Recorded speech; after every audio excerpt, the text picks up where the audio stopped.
Gold Coast, a coastal city in the Australian state of Queensland, just over 60 kilometres southeast of the state capital of Brisbane.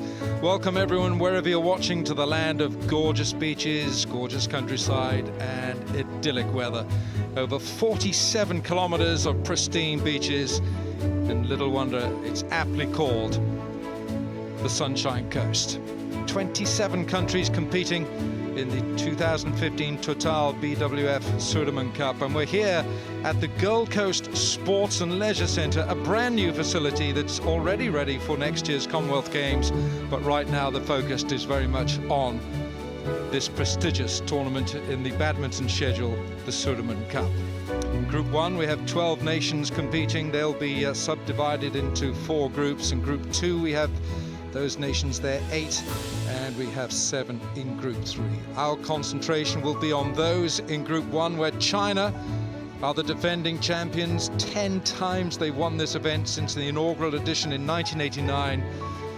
This tournament named after the former Indonesian badminton player Dick Sudirman, and Indonesia won the inaugural event. So that's our format, the tournament schedule.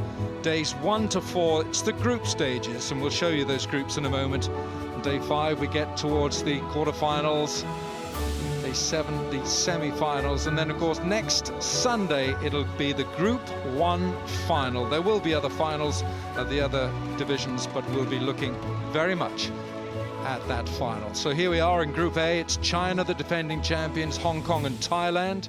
That's Group 1A. In Group B, it's Korea, Russia and Chinese Taipei. Group C, Japan with Malaysia and Germany. And Group D, India find themselves in a tough one here with Denmark and Indonesia.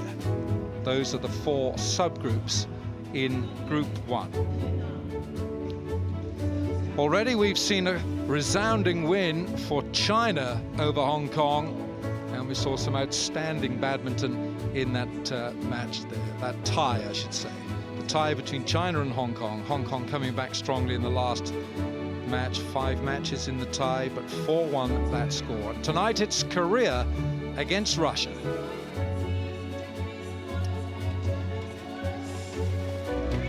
Well, Korea have an emerging set of players here, young and relatively uncontested. Son Won-ho is the men's world number 2 in the singles, and Sung Ji-hyun is the women's world number 5 ranked player.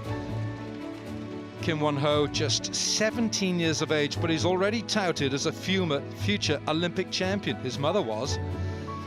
Now for the Russians, their team is a mixture of youth and a lot of experience. Rodion Alimov is just 19 years of age. He won a gold last year at the European Junior Championships. And you have Ivanov at 29 and a 36-year-old Evgenij Dremin. We're going to start with the men's doubles. 2 teenagers on the Korean side against a 29-year-old Ivanov and Sozonov, the left-hander, he's 27, followed by the women's singles, Sung Ji-hyun against Evgenia Kosetskaya. Then the men's singles match between Jang Hyuk Jin and Sergey Sirant. Then the women's doubles, and the mixed doubles certainly is youth against experience. 2 20-year-olds in the Korean side and 2 30-year-olds in the Russian side. So we're already here, and the players certainly are. Alongside me, former head coach of the Denmark national team. Very warm welcome to Steen Pedersen. Steve, what an evening's entertainment we have in store. Yeah, it's going to be really interesting to see this match here. Korea, of course, with these 2 players coming in, a very, very young men's doubles side, and it's really going to be interesting to see how much impact they can make against the former All England champions. Strong team Korea, expected to win this match, in my opinion, but there might be some surprises if the Russians get off to a good start. It is, of course, a great opportunity, isn't it, for the teenagers. As we look here at the Russians, 29 years of age, Vladimir Ivanov, and the 27-year-old Ivan Sozonov. He's the left-hander. They have a world ranking of 14 in the men's doubles. Look at the size of them. It gives them an added advantage at the net. Handshakes to start. And we have 2 teenagers on the Korean side. Okay, let's do the toss. This is black and this is red. Red is the ball. Okay. Red. Receive. Who's going to receive? You are going to receive. Who's going to serve? This side. Okay. All right, so it's going to be Korea to receive. The umpire from Sri Lanka is Lapriya Edarisinghe, and our service judge is Satyavan Mahadu from Mauritius. So this 17-year-old Korean, I'm certainly looking forward to watching him, Steen. Kim Won-ho, his mother was an Olympic gold medalist at Atlanta. She won silver and bronze at various Olympic Games. And of course we've got the 19-year-old Seo Seung-jae. There he is, 19 years of age, highest ranking. Look, it's early days in his career. He's quite short, according to the stats there. Yeah, he's got some way to go, hasn't he?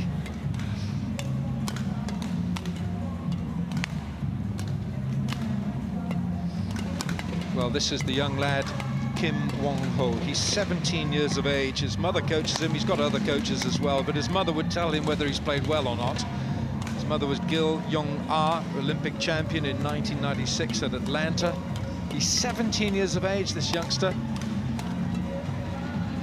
So what a night for him. I don't think he's at all fazed, not even by the size of the giants standing next to him, the two Russians here in Vladimir Ivanov. The left-hander is Ivan Sozonov. Here we are looking at Vladimir Ivanov. World ranking of 14 in the men's doubles.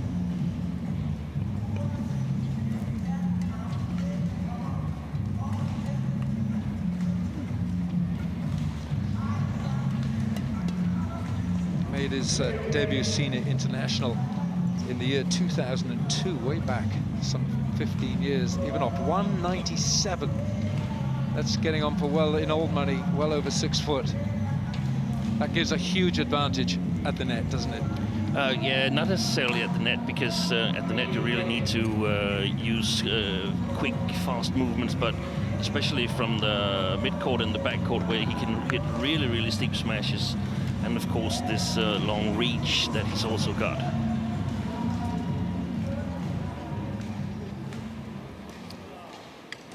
So this is the first match in the second tie of the day's proceedings on day one. It is Korea against Russia. It's our umpire, Lapriya Edarisinghe from Sri Lanka. He's probably got a couple of middle names in there as well, but they normally drop those, thank goodness. They're longer than the day is long. And our service judge is Satyavan Ladies and gentlemen, of Mauritius. On my right, Korea, represented by Ivan Sozonov and Won-wei Kim and Jae Seung Sim. And on my left, Russia, represented by Vladimir Ivanov and Ivan Sozonov. Russia to serve, Vladimir Ivanov to Jae Seung Sim. Love all. Play. Ivanov with his serve. Oh, immediately service fault called on Vladimir Ivanov. Called for racket not pointing in a downwards direction.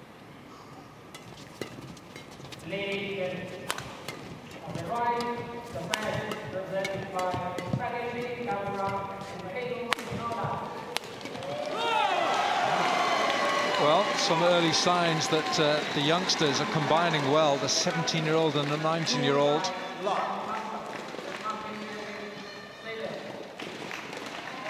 Very interesting to see what they can come up with here in this match. I was a little bit surprised. I was, of course, excited to see what the Korean team management had come up with in terms of men's doubles pairings. They lost 6 men's doubles players since the Olympics, and it wasn't just any 6 players, it was world-class players, all of them. So these 2 young players, we haven't seen them play in a tournament before together. Actually, Seo has mainly played men's singles, so it's really going to be interesting to see what they can do here. Crashes the smash into the net, Sozonov, so that's an error from the big left-hander. 27 years of age, and already is a change of shuttle here. Looks a little bit awkward. Yeah, smashes the net.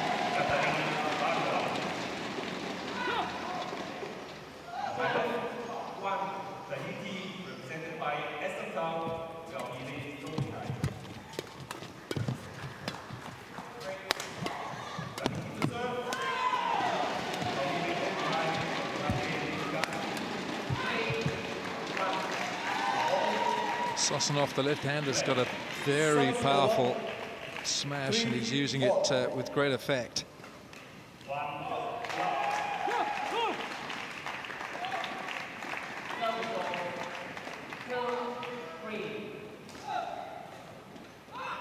Probably not a long serve here, no.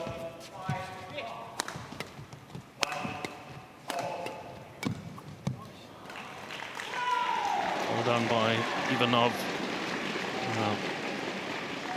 We saw in the earlier match today that the shuttles tend to be a little bit slow, and that should actually help the Koreans a bit in their defense.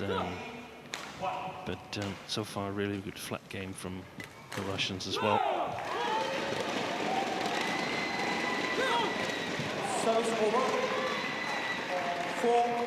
Very little in it so far, just 4-all in this opening game. Korea against Russia.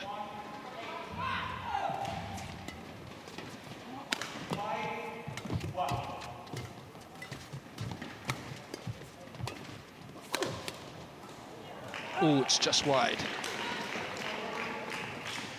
Service over. 5-4. Two big men on the Russian side. Ivanov, the right-hander, and Sozonov, the left-hander. Two teenagers here for the Koreans. Good shot there from Ivan Sozonov. Backhand kill. It's not easy for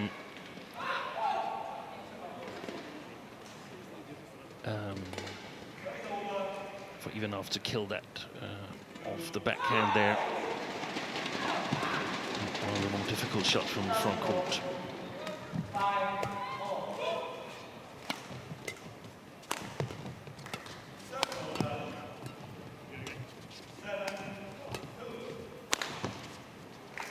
Big smash, isn't it, from Ivanov?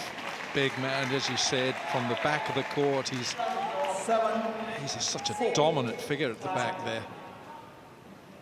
The height that racket comes down from.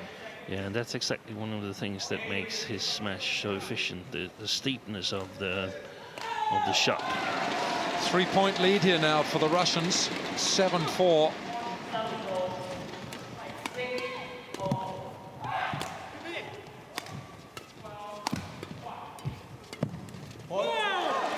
It's a must-win match for the Russians if they are to challenge Korea in this team match.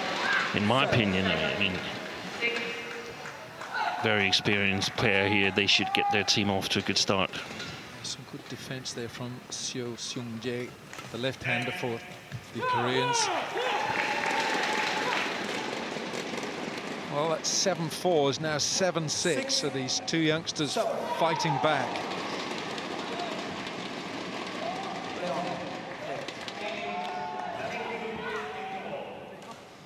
Sure what Seo was appealing there to the umpire, but 6-7. Seo serves.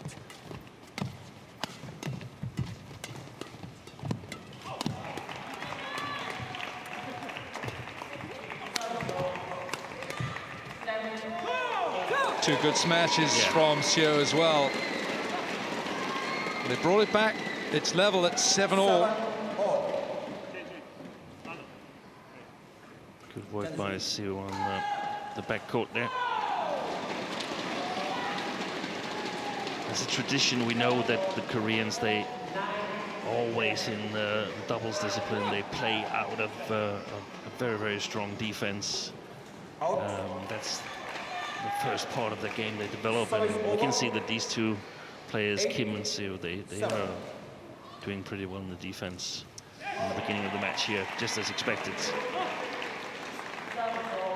Ivanov serves.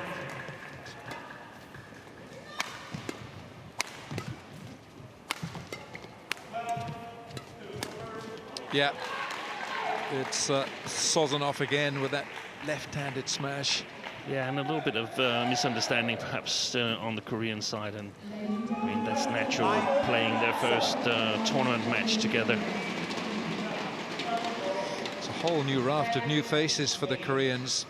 So many big names out of their team. So it's 9-8. There's neither pairing is able to get away from the other. There was a 3-point lead just now for the Russians at 7-4. Kim Won-ho.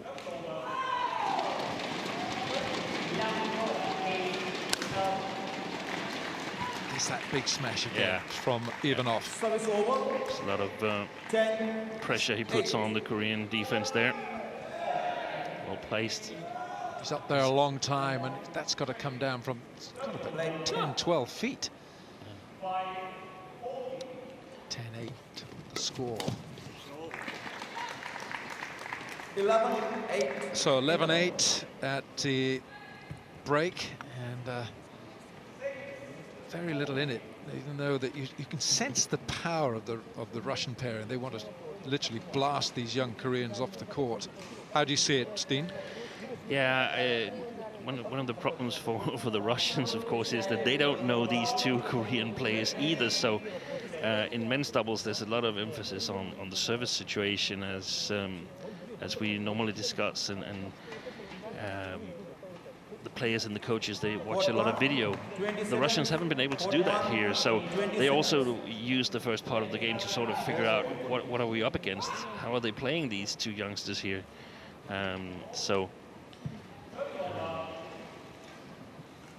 One way the rest of the first game could unfold is that the Russians sort of enhance their lead. But let's see if Jo Jong-sung, who was the Korean coach, former top player, if he's had some wise words to say to his pair. This is the right way, in my opinion, for the Koreans. They have to try to attack the Russians. Russians not as strong in the defense as when they attack. Well, once again, it's another 4-point lead for the Russian pairing. They're by some distance, but they're much more experienced than the two youngsters. 17-year-old and a 29-year-old on opposite sides of the net. Service over. 9-12. Play on.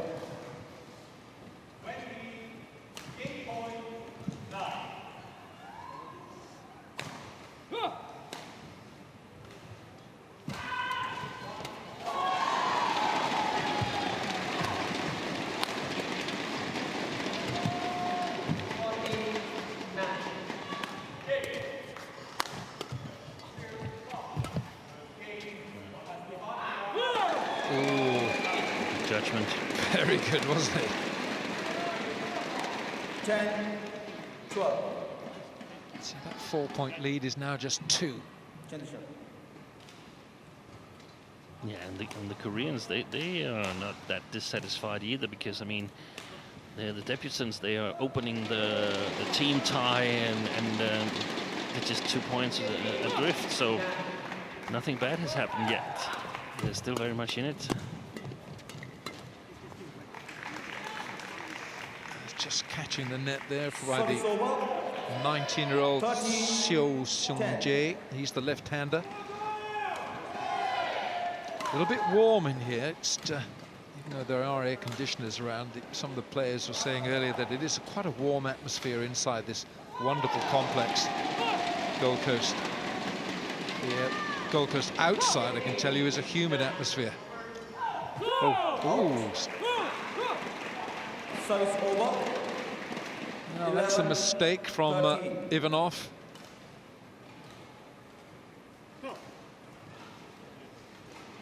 Kim Won-ho, 17 years of age, with the serve.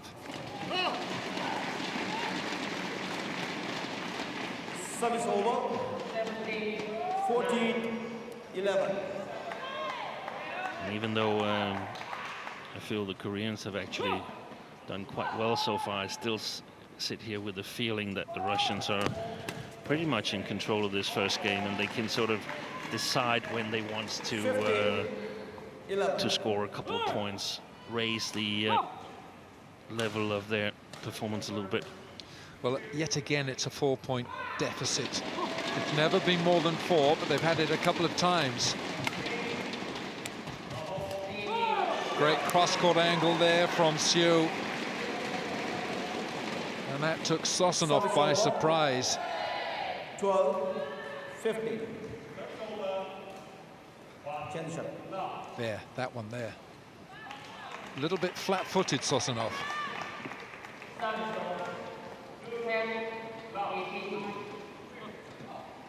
I think that the Russians might just extend their lead again. These Koreans are tenacious, they're holding on. Ooh, that's a bit fortunate. 13-15.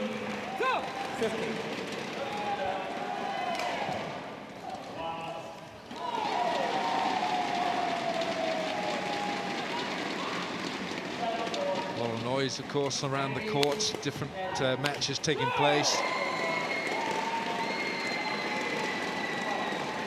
String on in the racket of Vladimir Ivanov here.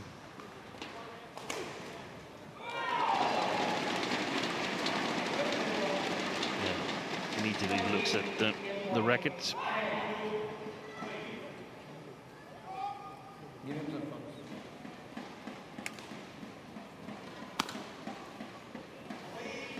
Normally they just have a couple of hits, don't they? Just to 14. Yeah, just feel the tension of the right. of the strings. Right, it's Seung serving. It's 14-15 in this opening game. Ooh, big smash from Ivanov. That's what he's been doing throughout this first game. 16. Yeah, that's 14. it's actually the block from below the tape by Sozonov who sets it all up, and that's his role. He's to set it up at the net, make great opportunities for Ivanov to use his big smash. And good defense from the Koreans, keeping out a barrage of big strokes here from the two Russians. 15-16. They're hanging in there, aren't they? They are. 4-point lead has been whittled away. It's now 15-16.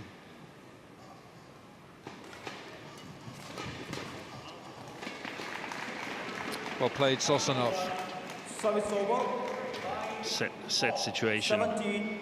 Good service 15. return Carried to his own lunge forehand forward, side. didn't he? Yeah. Play.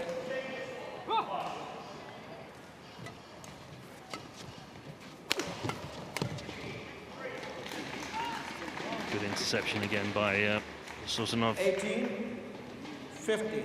Right, 3-point lead and getting very much towards the business end of this opening game. At 18-15, Sozonov serves.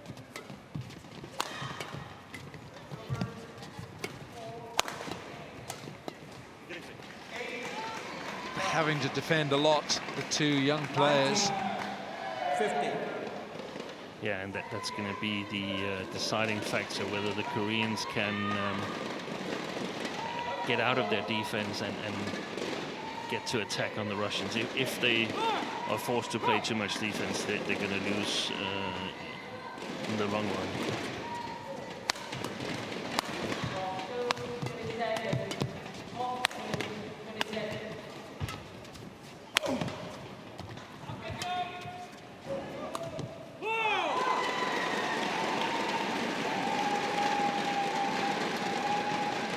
Again, it's a series of Service over.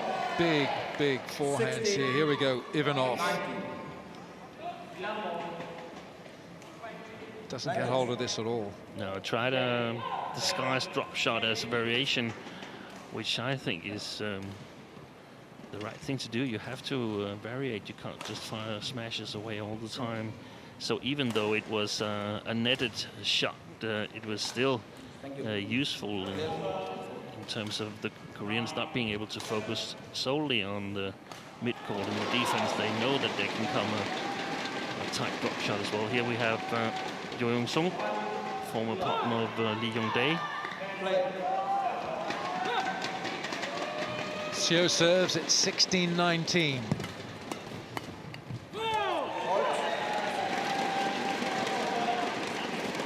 And once again, the Russian pairing can't really drive home their advantage. They're still leading by 2. Serve still with the Koreans.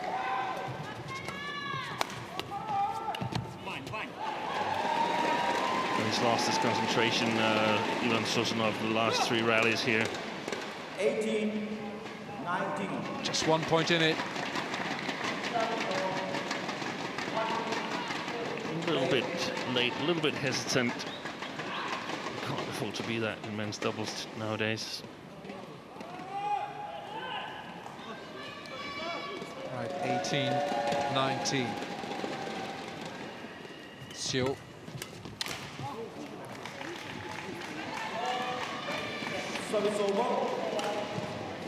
Okay. Game point it is. Yeah, 20-18. Ivanov serves.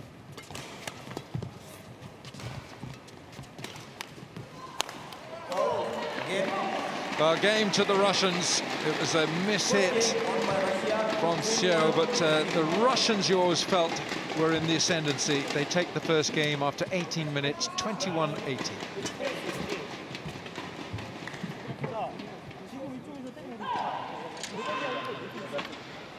Сейчас очень важно начать уверенно. Слышите? Слышишь меня? Надо начать уверенно. Что для этого? Не надо делать сложных ударов коротких, особенно с левой стороны, вот здесь по прямой скрипками. Вы начало начали, когда играть такие вот диагональные, длинные удары. Тоже почему-то выигрывали. Хотя обычно я вам говорю, что этого нельзя играть. Да, я согласна, вы потом поменяли тактику. Хорошо, но сейчас начать можно опять так же. Потому что их дает больше спокойствия. Или в середину. Well, there was a lot of power from the Russian side of the net here, Steen. And you talked about the Koreans. We're just watching highlights of this first game. Big, heavy smashes from Ivanov at the back. Somehow, the 2 youngsters have to turn defense into attack for the second game. Yeah, there's no doubt about that. I don't think there's any pairs in the world that are content defending against the Russians. Heard an expression once that a good big un always beats a good little un. And at the moment here, you've got 2 big uns against 2 youngsters. Well, they are playing for the first time, not these 2, the Russians, but the 2 young Russian competitors. And you can understand that there is an understanding with the 2 Russians. They're 27 and 29 years of age. Now and again, you saw them get a little bit of confusion. But these 2 now, the 2 young lads for Korea, have got to find a way to turn all their defense and somehow come back at these 2 big fellas. Yeah. One of the ideas could be to try and get Ivan Sozonov to the back of the court. Could also be to move Ivanov when he's at the back of the court. We've seen him a couple of times when you have to move from one side to another before launching a smash. Then it gets a little bit easier to defend it, and then the Koreans have to challenge on the front court as well. Can't afford to give away the lift too easy from the front court. Service over. 1-all. Representing Beijing, Karen Gibson.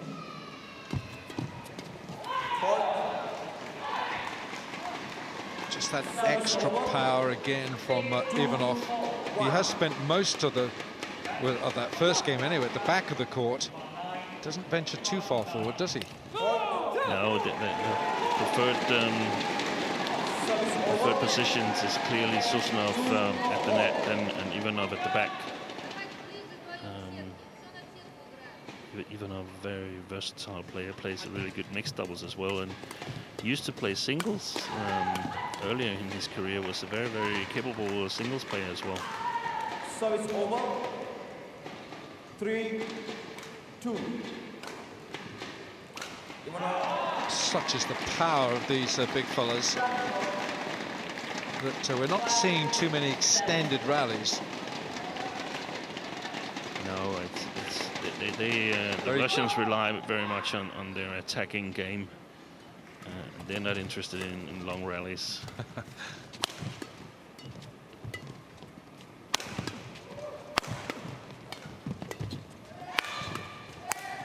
God, terrific defense, but in the end it's Sozonov who makes the winning shot.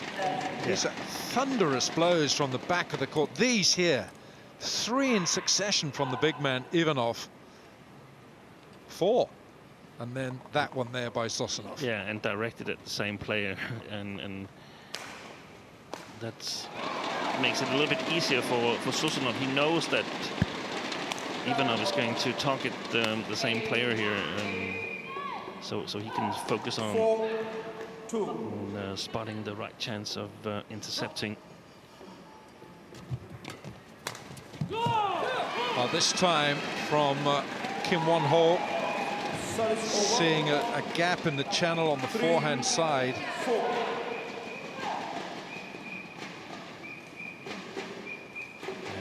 Very quick movement by Kim.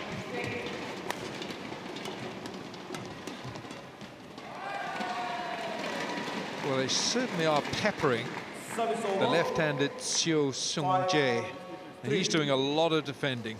And as we discussed in the beginning of the match, he used to play singles until recently, so he wouldn't have practiced a whole lot of doubles defense, and in terms of that, he would be able to penetrate his defense more easily than Kim Won-ho. Yeah, Kim should expect. Intercepted well. This is the 17-year-old Kim Won-ho. His mother, Gil Young-ah, was an Olympic champion. She won gold, silver and bronze medals. Won the gold at the 1996 Atlanta Olympics in the mixed doubles. I did read somewhere that Kim said he'd like to be better than his mother, but he's got a lot of years to go. Probably takes 2 Olympic golds then.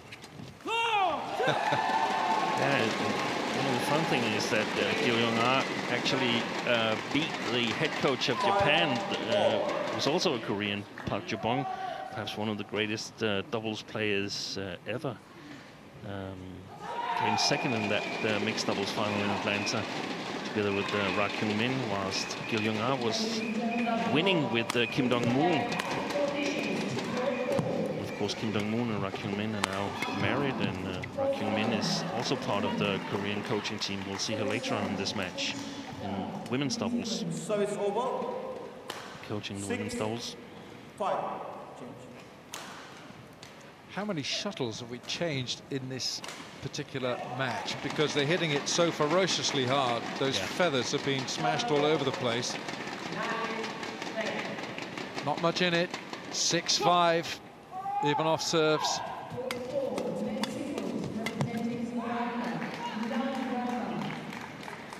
Sozonov this time, as he has done, he's operated much more in the front of the court towards the net than the big man. Look at the difference in height.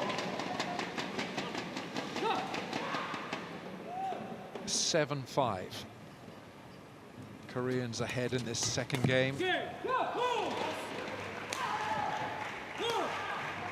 Service over. Push back long. Sozonov and signals to the umpire that he wants to change the shuttle.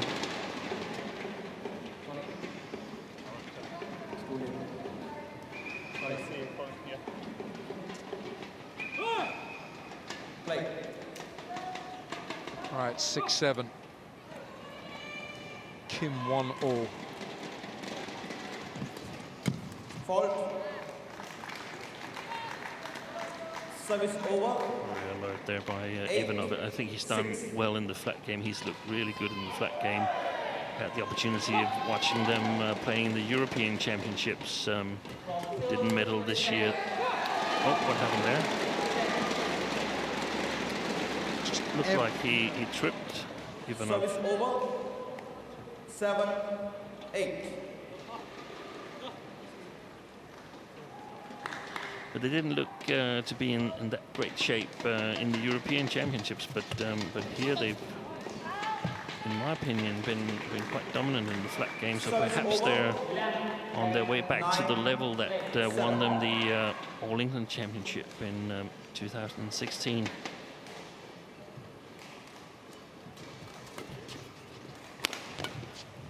It's very unlucky for the Russian pair. Shortly after that fantastic All England win, Ivan Sozonov ruptured his Achilles and struggled to get back in time for the Olympics in Rio. That has clearly set them back compared to the level of play they displayed when they won the All England Championship. It's the first Russian pair ever. It's a nasty injury, especially for a big man when you damage the Achilles.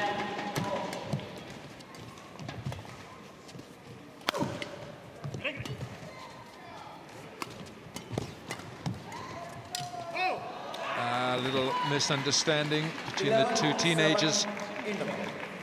Once again, it is a 4-point lead at the halfway stage. It's 11-7 to Ivanov Sozonov.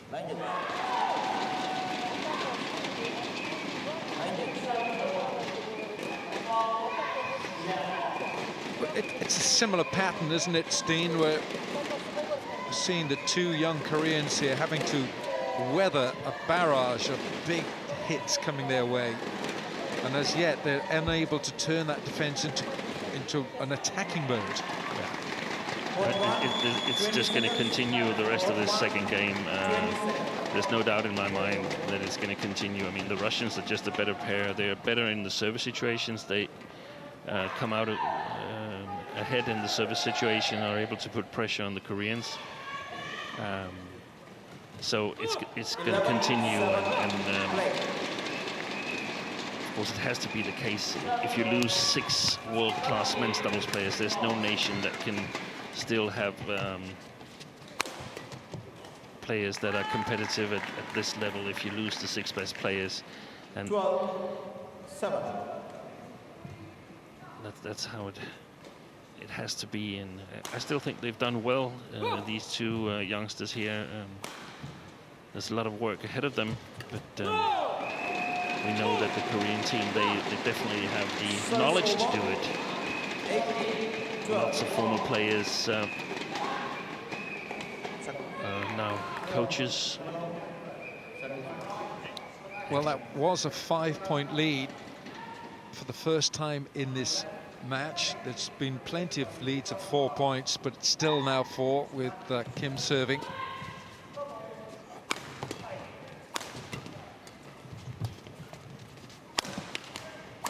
Well played.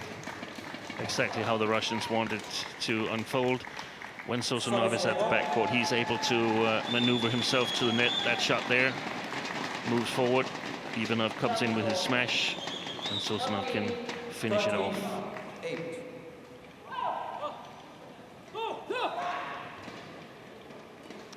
13-8.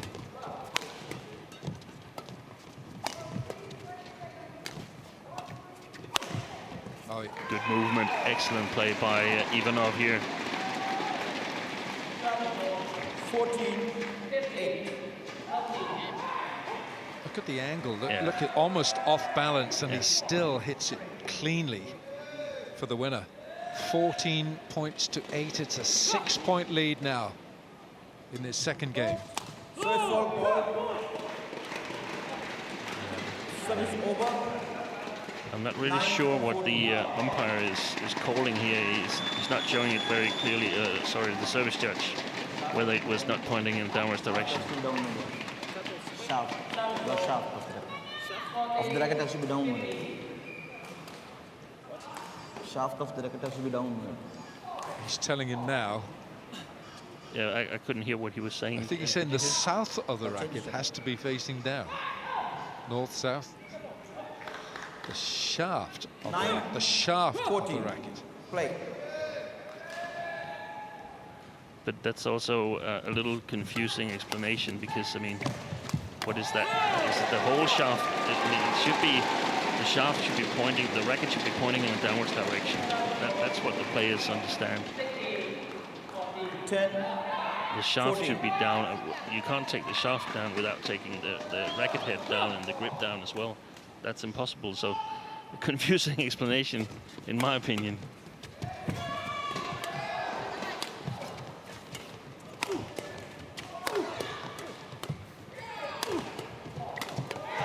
Oh, that's great play by the two young Koreans.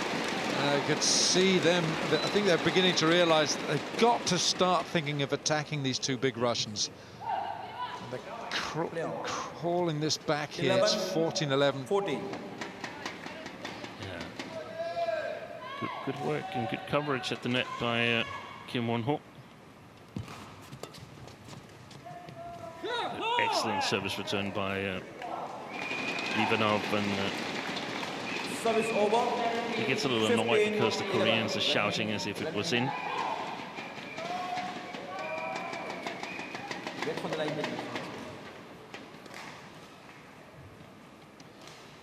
Umpire is Mr. Lapriya Edrisinghe from Sri Lanka. He's been quite vocal in this match.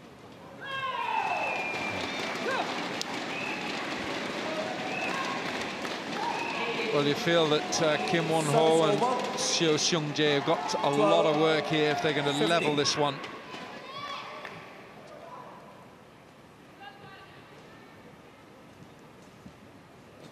(12-15) the score. Well played. Yeah, that's good, because Ivanov not so comfortable at the net. That's the point you made at the very start of this particular match. He doesn't That like shot there. Yeah. Show me the shot. You want to change? Change the shot. Not as comfortable at the front as the back of the court. No.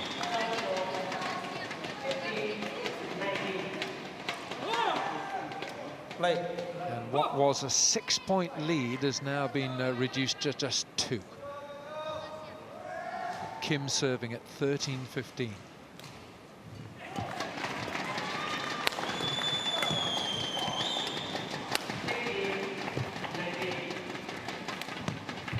Oh, that's a complete miss hit from Ivanov.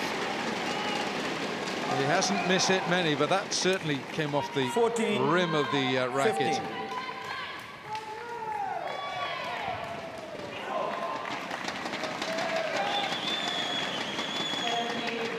And there's only 1 point in it. 14-15 in this second game.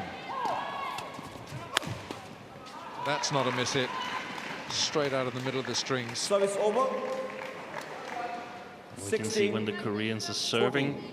they're almost all the time playing the third shot from below the top of the tape. Play. So they play a defensive third shot. Good service returns from the Russians.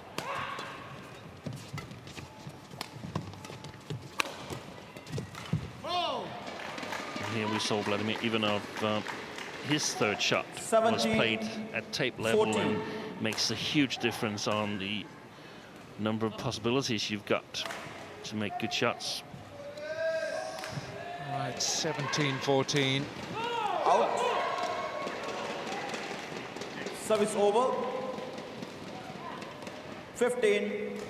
So not able to press the advantage with that serve. Goes back to the Korean side. Hyeok, the left-hander. 15-17.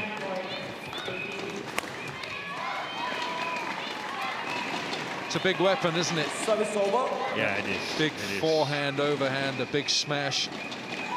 There's no one- very, very few pairs in the world can 18, witstand that attack of 15. the Russians. So it tends to get, when they play, it's a lot of emphasis on the service situation, and the Russians, they won it today.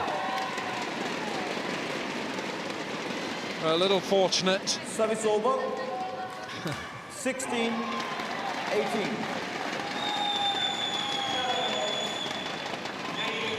clips the top of the net, and you can see a rather disconsolate looking Ivanov. So 16-18, Kim serves.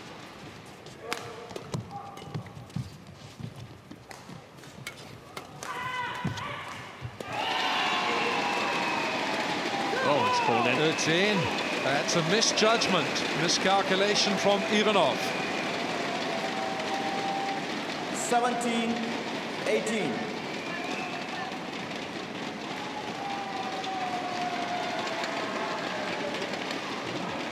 I'm not sure whether Ivanov was flat-footed, but the ball landed well inside the baseline, the back line.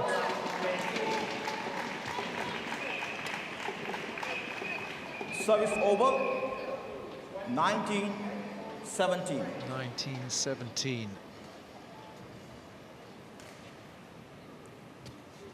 Never been in front, the Koreans, in this second game. Always trailing. But they're hanging on, just hanging on. Service over. 18-19. So can the 17 and the 19-year-old produce something here at the end of the second game? It's 17-19.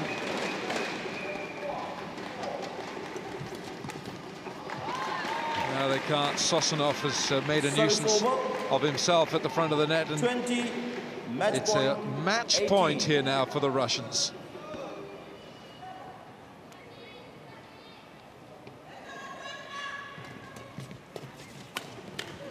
Game.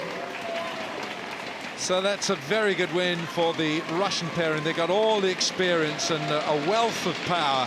21-18, 21-18 in 37 minutes. They take the opening match in this tie against the Koreans. Match won by Russia. 21-18, 21-18.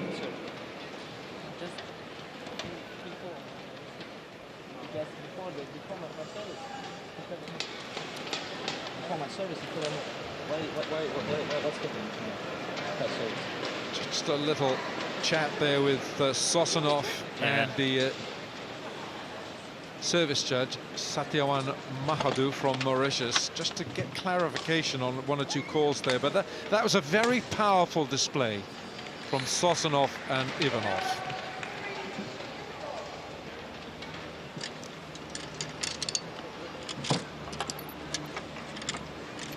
They'll be happy with what they've done tonight on court. Yeah. It's a good start for the Russians in this particular tie. Look at the way that Ivanov dominates the back of the court, and then you've got the power again of the left-handed Sozonov. The Koreans are always defending.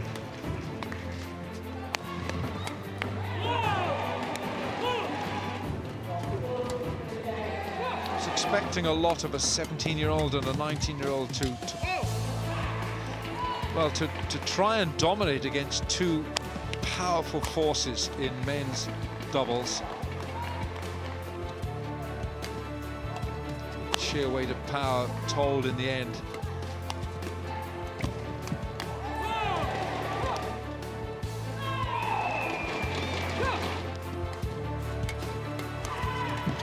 Not too many long rallies in this match, and that's unsurprising given the sheer firepower that we saw from Ivanov at the back of the net. And 21-18, 21-18 took 37 minutes in total. There we are, confirmation of that particular win, 21-18, 21-18.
Russia have taken the first match, Ivanov and Sozonov in the men's doubles against Kim Won-ho and Seung Jang. 21-18, 21-18, and we have a women's singles next, Sung Ji-hyun against Evgenia Kosetskaya, and you would expect the Russian to come out here on top because she is the world number 5. I beg your pardon, the Korean is the world number 5. Korea's Sung Ji-hyun, 25 years of age, world number 5. Well, Steen, you would have seen a lot of her play over the recent years. Yeah, we watched a number of the matches. Regular player on the Super Series Tour doing well, and I think actually she's been in splendid form as of recently. I think she was a bit higher, like number 3 or number 2. 2, yeah. A couple of back in March, end of March. So very, very strong player, and I think she's improved. Earlier transmissions, we discussed the possibilities of improving Sung Ji-hyun's game, and I think black or red. Black, red for I you. think she's showing some progress here. We have the black. Coin toss. That side. Serve or receive? Service? Okay. Well, this is Evgenia Kosetskaya. She's just 22 years of age, but the 25-year-old world number 5 here, Sung Ji-hyun.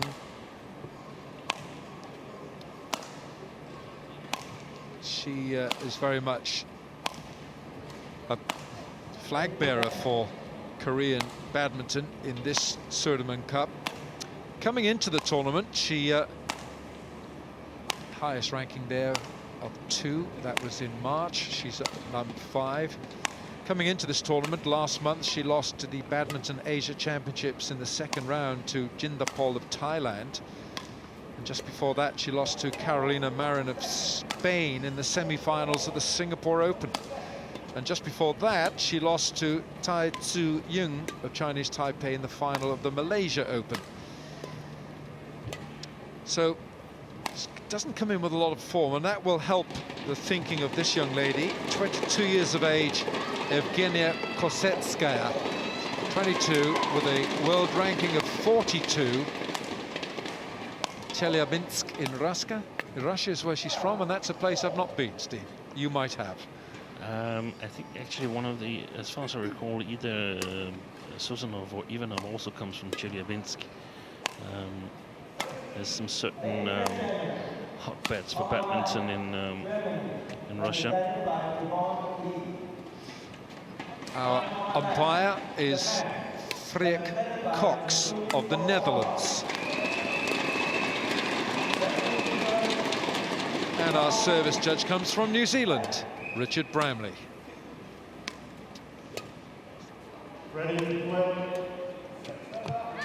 Well, on paper, you would say that the Korean has the clear advantage here. She's 37 places higher in the world rankings. Here she is, Sung Ji-hyun, world number 5, but the game's not played on paper. No, it's not, but a number of times these rankings and the deficits or the differences in ranking is actually very telling.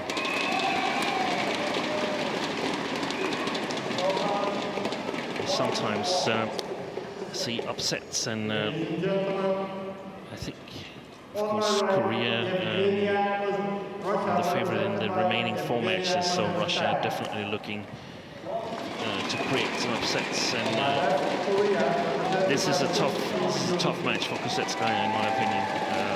They have Sung Ji-hyun as a quite clear favorite. Level.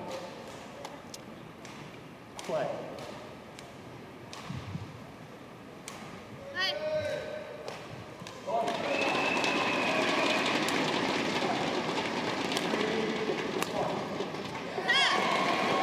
It's in. Seung Ji-hyun. It's the first point with a confident overhead.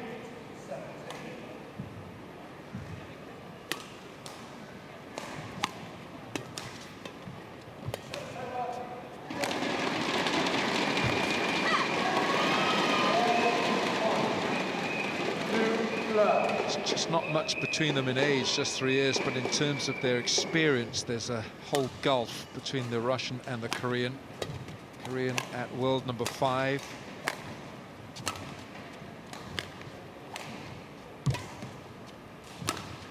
Ah, yes. Already finding the radar is well tuned. 3 love. Yeah, she's been on the Super Series circuit for a number of years, Seung Ji-hyun, and she's also the daughter of former top international players. Her father, Han Kuk-sung, former top player in men's singles in the Korean team, and also former head coach of the Korean team. And her mother, Yoon Kim,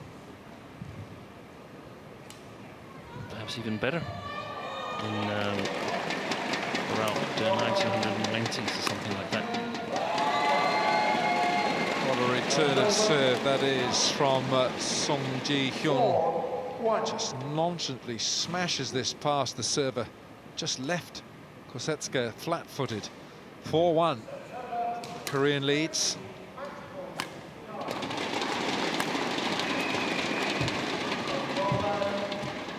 Kosetskaya in the black tights that we normally see Mohamed Hassan in the men's doubles, the Indonesian former world champion. Not a lot of girls playing in these all tights. A lot of players using the stockings for the lower legs, but it's the only one that I can remember that uses the all black tights. Kosetskaya. Keeps the muscles warm, apparently. I read, keeps them warm.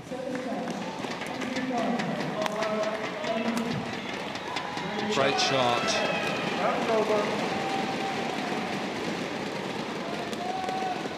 5-3. Already you can see how much the Russian Evgenia Kosetskaya is having to work so hard for every point here. Yeah, exactly, and that's in the long run, it's going to wear her down. I'm sure about that. The ranking differential between 5 and was it 42. It also covers that Seung Ji-hyun is a regular in the Super Series. She's a regular from quarterfinals and onwards in the Super Series, whilst Kosetskaya, sometimes she plays the Super Series, but she's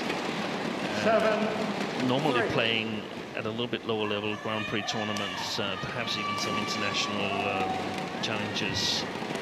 And even though Russia has put pressure on Korea by taking the first match, I don't think it's that surprising for the Korean team. So Seung's experience should prevail eventually in this match. But let's see what Kosetskaya can come up with.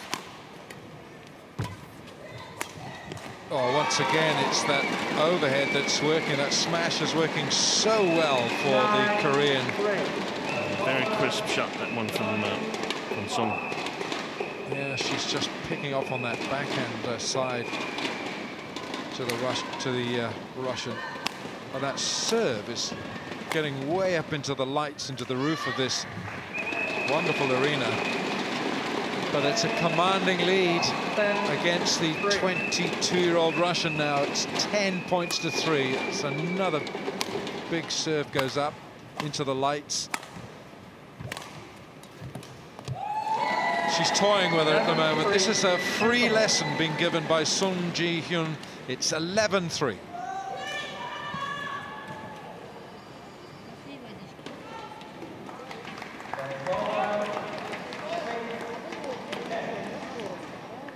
Well, the Russian coach, I'm not sure what she can say to Evgenia Kosetskaya. She's only been on court for 5 minutes, and it's 11-3. Yeah. Of course, following up on the plan they made ahead of this match, the question is what the plan was. Was it actually, were they going for a victory, or were they trying to sort of develop her game?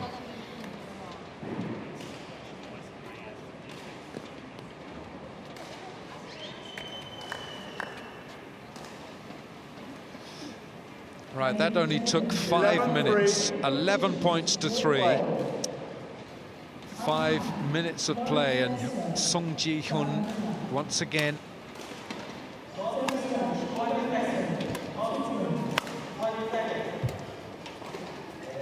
Too long this time.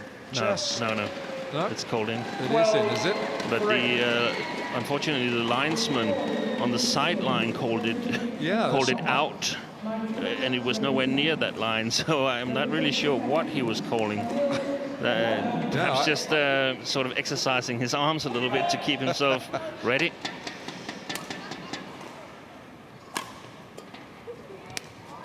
And that was a strange call before. Good call here. That one's in. 4-12. At least she has a serve. Yeah.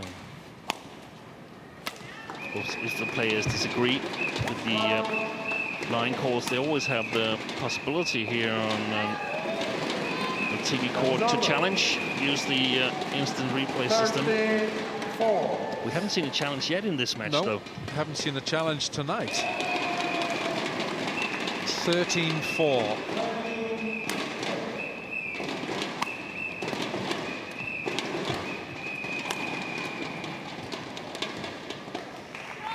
Time's over.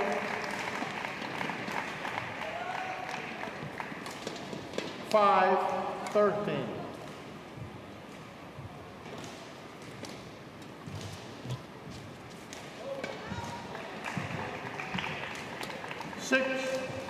Well, a little error of judgment there from the Korean. And this is a moment of the game where Kosetskaya can pick up some fairly easy points, because now Seung Ji-hyun, she knows that she's going to win this match, and that means the level of concentration is slipping just a tiny little bit. It's almost inevitable when you lead that big that you sort of your alertness goes down a little bit, because you feel that you can always just increase the pace and the concentration a little bit. Yeah, just went through a little bit of a lull there. Seung Ji-hyun.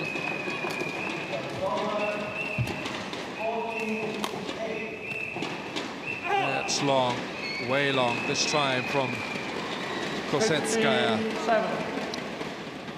And it was 11 points to 3, the lead at the break after just 5 minutes. It's now 15-7. Just wide. Time's over. So few mistakes in the first 5 minutes from the Korean, and she's just maybe just lapse of concentration. Not this time. Smash put away, gets it to 16-3. 16-8. 16-8, I should say. There we are. Yeah, good follow-up. One of the things that I feel that she's improved in the recent 5-6 months is exactly the follow-up on the front court. She's got some nice attacking shots from the back court, so when you have that, you've got to follow them up from the front court in terms of being dangerous enough in the Super Series tournaments. And this is a good opportunity to get some extra practices on the things that you're working on back home in practice. When you meet an opponent who's a little bit lower ranked than yourself, can afford to make a couple of mistakes introducing new shots.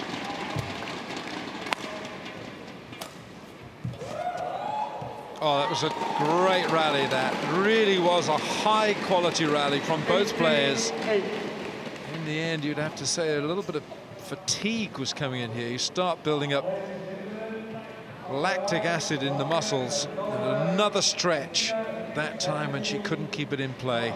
Kosetskaya. Play. 18 points to 8. Seung Hyun, the world number 5, in command here, and another big forehand gains the point. 19-8.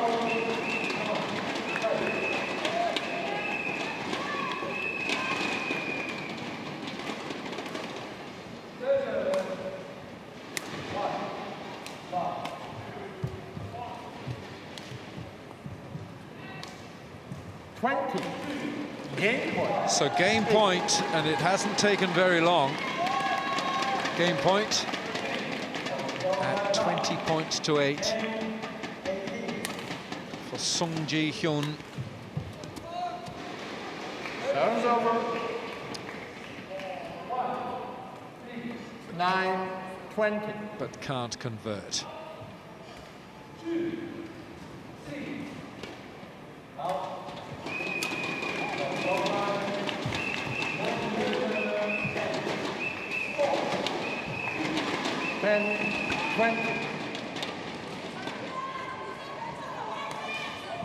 Just 11 minutes of play.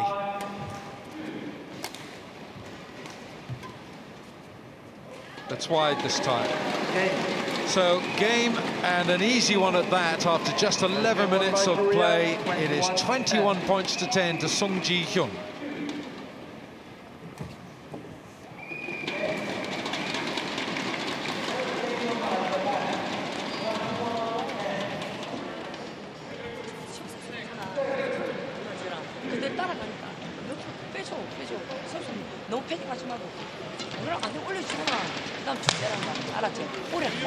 Pretty comprehensive display from the world number 5, who just at the end of March was the world number 2 player, 25 years of age, from Korea. And it was pretty much one-way traffic in this first game. Often you just saw Kosetskaya of Russia looking at the shuttle just flying past her.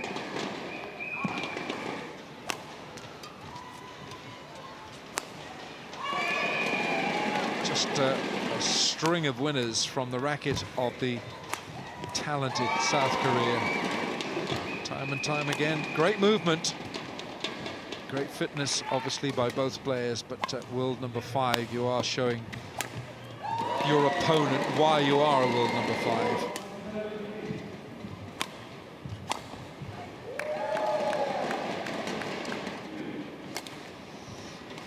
So when you look here at some of the highlights, that was the last point, and that was the match point there. Game point, rather.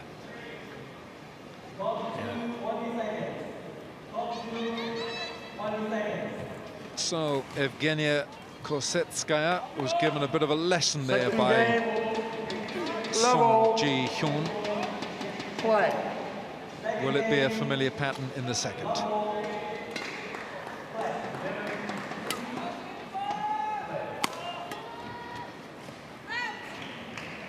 Serve's over. Look, we didn't see too many errors from Seung Hyun. She took her foot off the pedal when she was leading, I don't know, 11-3 or 13-4. Yeah. She just went into a little bit of a lapse. And we can easily see that happen again here in the second game, in my opinion. When there's this much difference in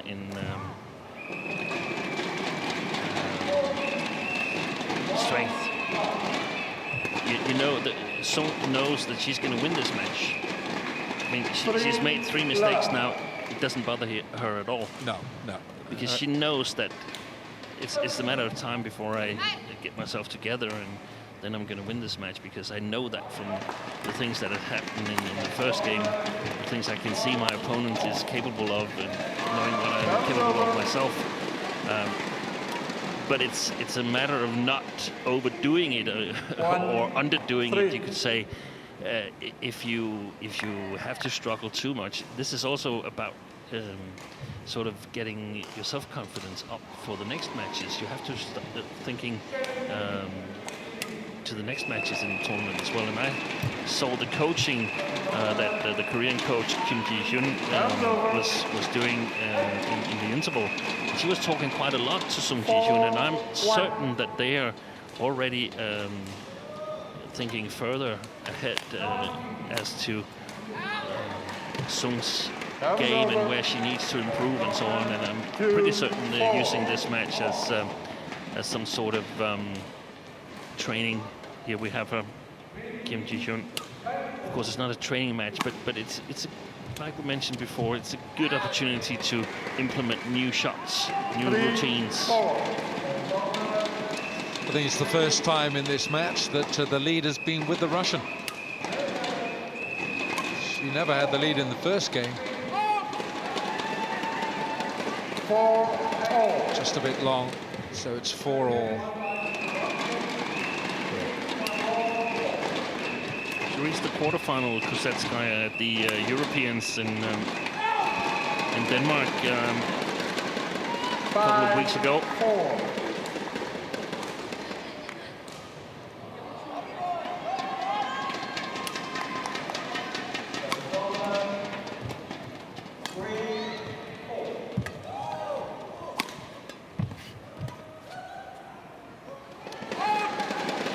Moving well, the world number 5. 6-4. Seung Ji-hyun.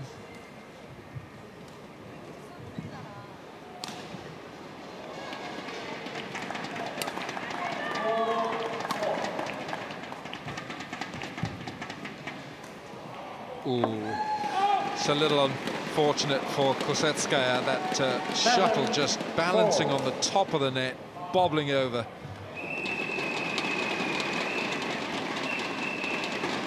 That one there, very difficult for the Russian to pick it up from there.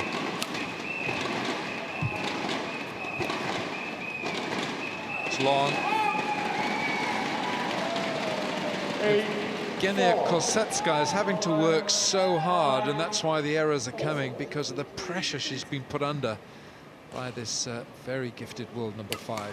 Yeah, exactly, and we saw it also in the later stage of the first game, the long rally that gave Seung an 18-8 lead, and she took the next 2 points really easy. So Kosetskaya can play level with Seung Ji-hyun for a rally, for 2 rallies and so on, but there's a price to pay for it afterwards.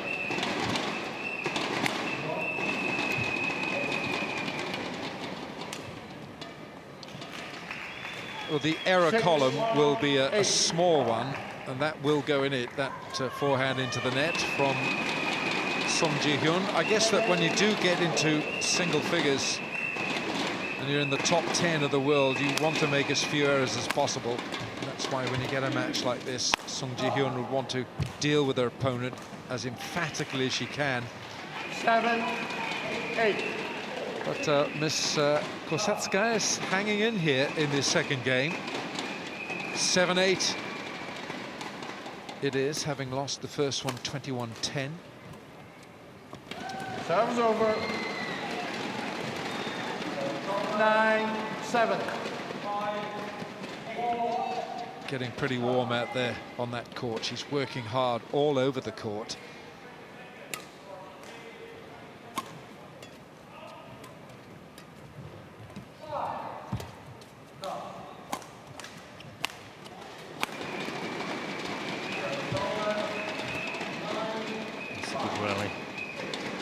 It is a good rally, isn't it? It's a lot of good strokes from both players. 8-9.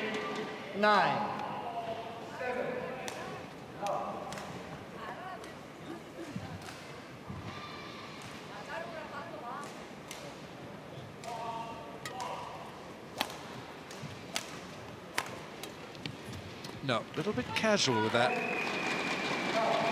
9-all. It's 9-all. And at least she has some parity in this second game. Evgenia Kosetskaya. Yeah, she'll be satisfied with the way things are going right now. And That was over. That's the shot in the first game that Sung Ji-hyun was winning a lot of points with. yeah, one of her favorite shots, perhaps the favorite shot, the cross smash. That's also almost always the dilemma for the better player. If you're better by quite a bit margin, should you try to save energy or what? Interval. So 11-9, it's the interval. In this second game, Sung Ji-hyun leads.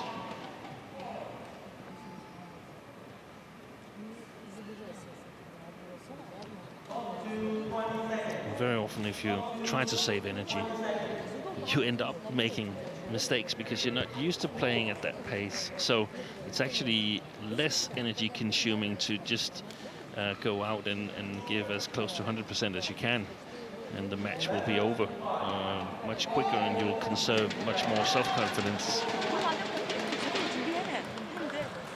Court 1, 20 seconds. Court 1, 20 seconds. Russian coach here, Claudia Mayarova.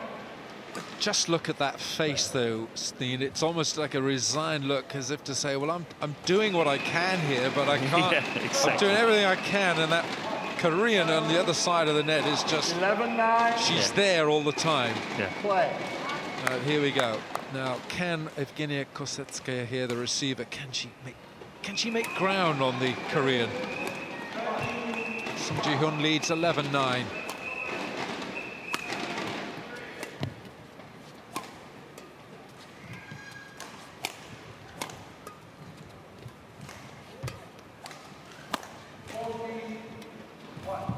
Well played.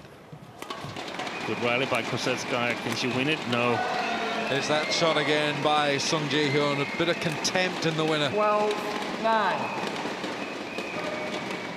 Good rally again.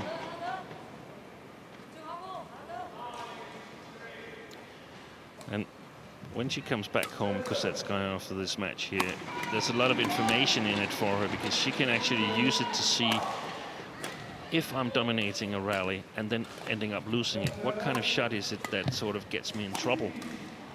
So that it's in many ways a blueprint on what to work on in practice. 12. Well, she's having to work a lot harder, and I mean both players are here. Yeah. Evgenia Kosetskaya has not allowed Sung Ji-hyun to run away with it. It's pretty warm out on that court. Kosetskaya now 10-12, she trails. That's been the go-to shot for Sung Ji-hyun throughout this match. 10. So many winners with this forehand, this dominant forehand. She fires it straight at her opponent. Almost like a resigned swish of the racket there, wasn't it, from Kosetskaya, to say, what can I do about it?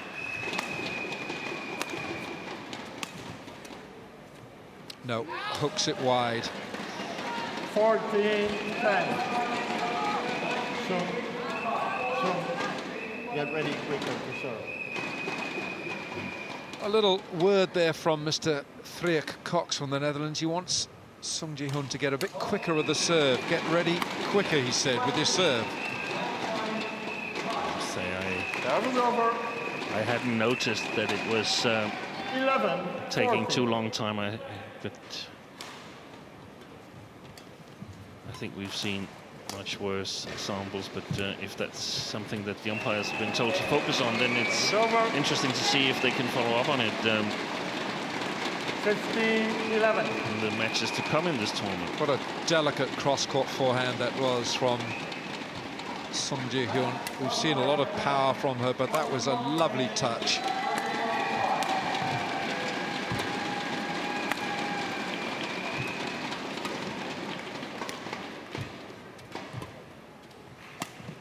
Good shot. Some lovely movement, isn't there? She 16-11. moves so well around the court.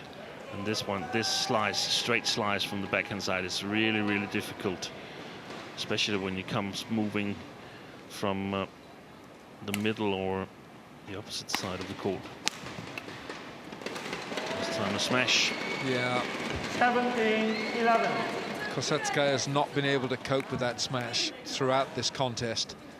17-11 now. Sung Ji-hun.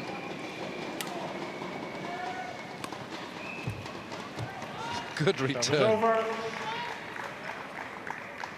12-17. Good return of serve from the Russian here.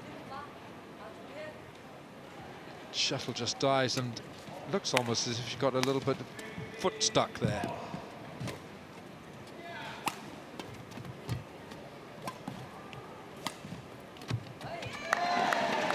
That was over. You can see the differences in footwork as well.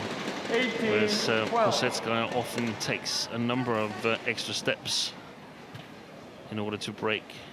And Sung Ji-hyun is much more economic in the way that she moves. Tries to avoid taking unnecessary steps, keeping her balance all the time. That's a good shot from her forehand side there, Kosetskaya.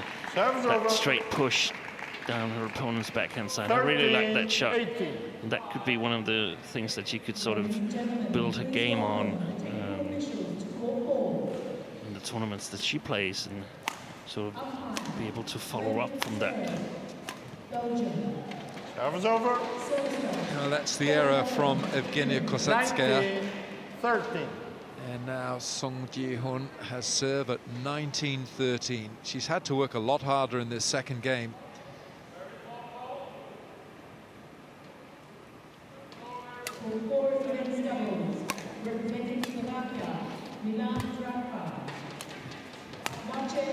Got her again. It was the backhand overhead first, Match point. and then the smash earns her match point, and this hasn't taken very long at all. 20-13, a little bit more resistance in the second game here from the Russian, but match point. Game. And it's all over. It didn't take long. Straightforward first game, 21-10, and 21-13 in the second, and it's all over in 26 minutes. Sung Ji-hun wins her match. Won by Korea. 21-10. 21-13.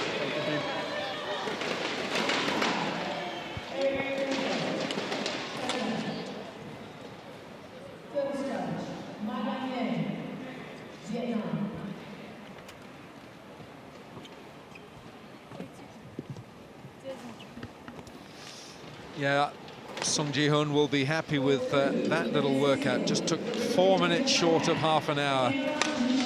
She moved well.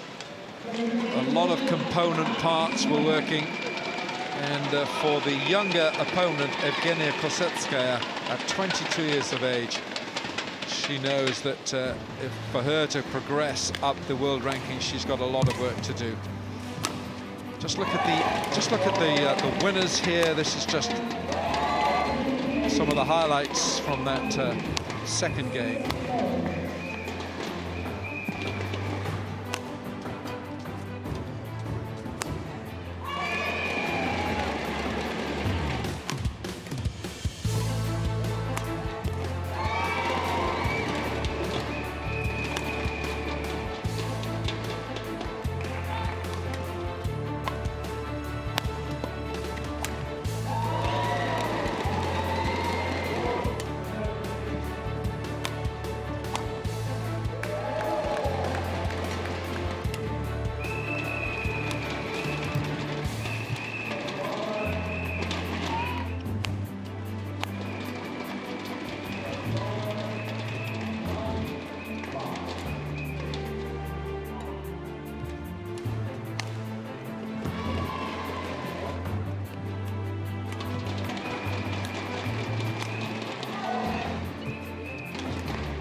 Well, we are on the Gold Coast of Australia in the state of Queensland, and surfer's paradise, azure blue skies and sea.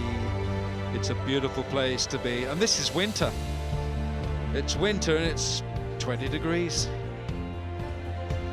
It's a lovely place. Look at it everywhere you look. There's something special to look at. And if I were you, wherever you're watching, I'd make a plan to get here, because it really is the Gold Coast. It's a pot of gold right here on the northeastern seaboard.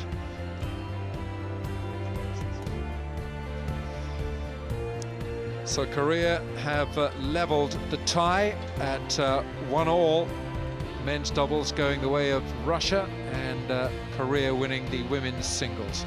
Now to come is the men's singles. Jang Hyuk Jin and Sergey Sirant.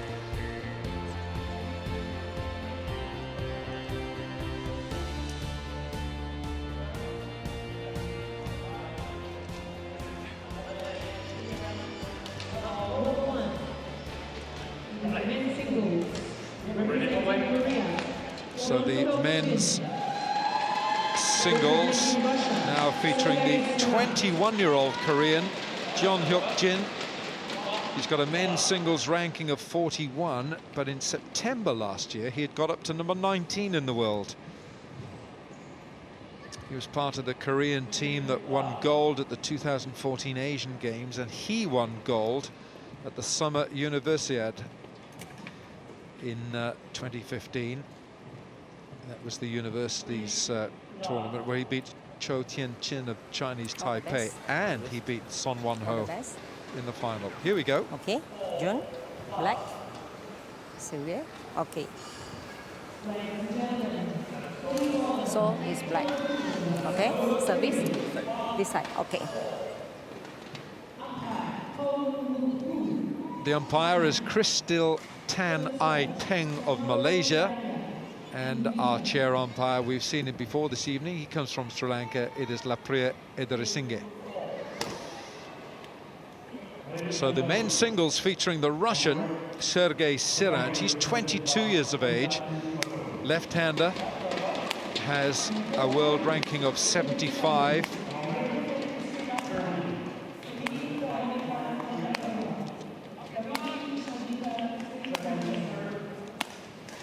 Here's the Korean Jang Hyuk Jin. He's just 21 years of age and has a pretty good record in the Malaysian Open this year. Just last month he lost in the quarter-final to Lee Chong-wei. In the first round of the India Open he lost to Huang Yu-xiang.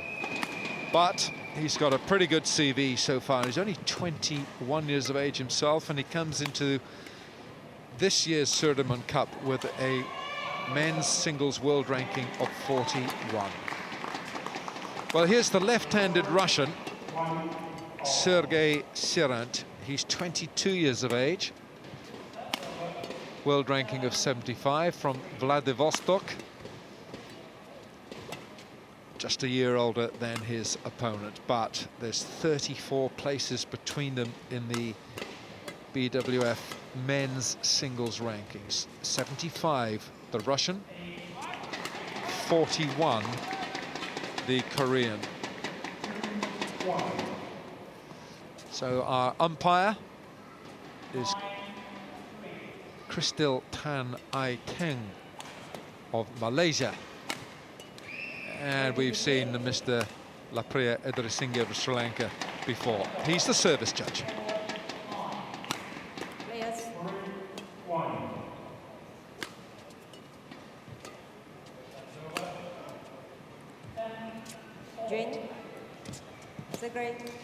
Ready to play. Everyone's ready to play. Chair umpire is ready.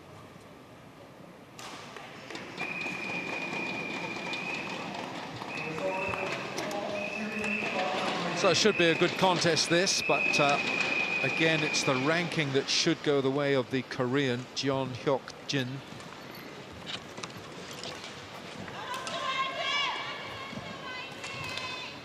No disgrace, of course, losing a quarter-final in the Malaysia Open to Lee Chong-wei, world #1. But that experience might count. Here we go. Right, Russia, represented by Sergey Sirant. And on my left, Korea, represented by Jang Hyuk Jin. Korea to serve. Love all. Play.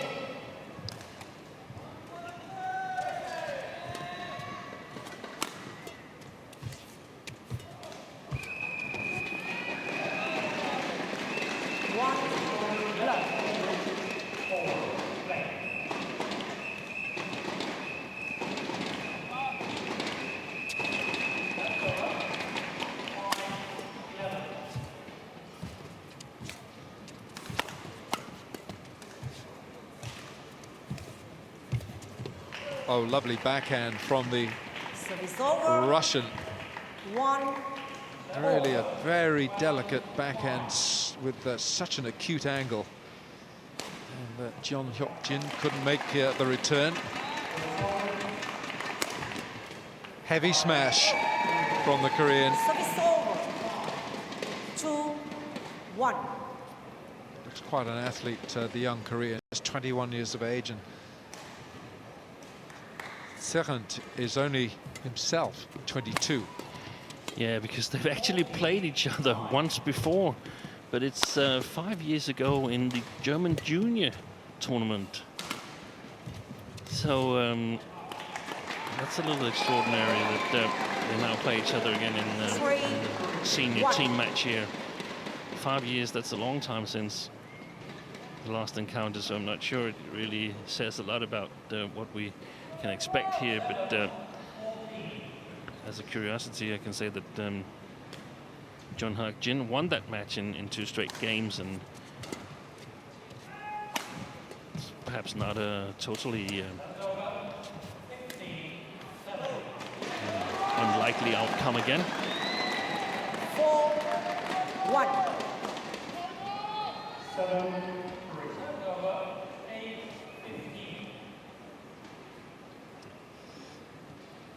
Very quickly to a 4-1 lead for the Korean.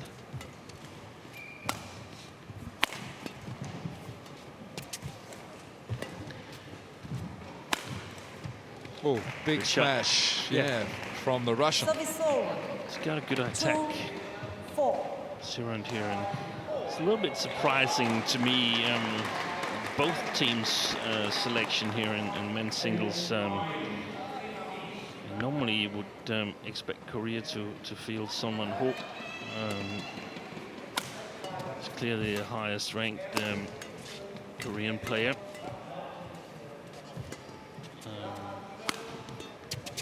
Currently ranked number 2 in the world, but they've opted for the young Jang Hyuk Jin in this match here, and the Russians also selected Sergey Sirant, who's also quite young, as you mentioned, Alan, ahead of Vladimir who hasn't even made the team here to Australia. I don't know, maybe he could be injured or something like that. But that's he's the highest ranked Russian player. So a little puzzling. Good shot, wasn't it? That kept his balance even though he was backpedaling. 6-2. Good stretch forward from Jeon. Jang Hyuk Jin here, the men's world ranked number 41 in the men's singles. And he's got some good memories from Australia, because he was the finalist in last year's Australian Open in Sydney.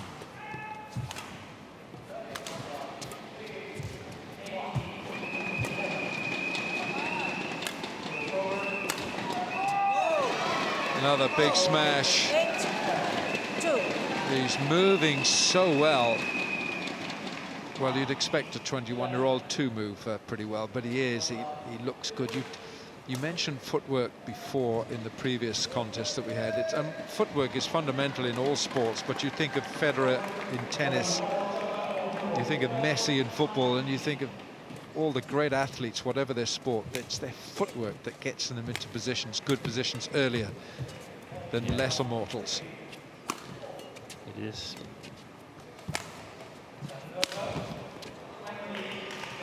Service I over. think actually 3-8. badminton players, probably some of the athletes who do the most extensive practice in footwork, because the movements on court are so special. Fault. Service over. It's heavy forehand again, straight 9-3. at Sirant. 9-3, Jang Hyuk Jin leading here. It hasn't taken very long. Heading towards the interval at 9-3.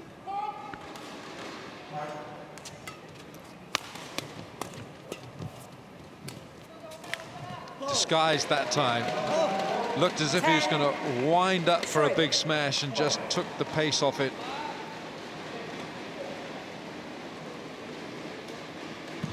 Yeah, good deception.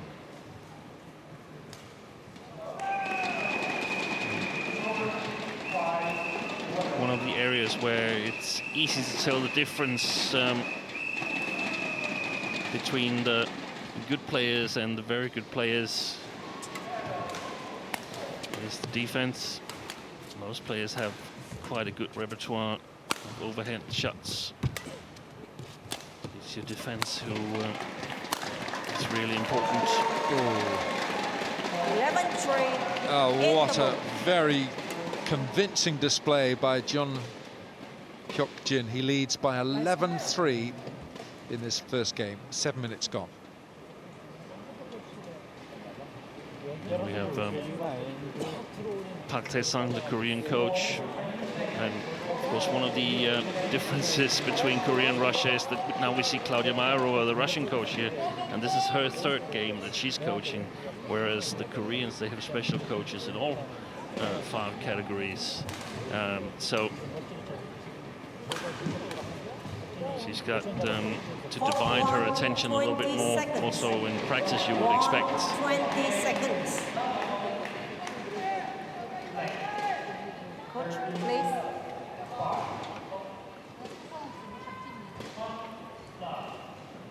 Players on court.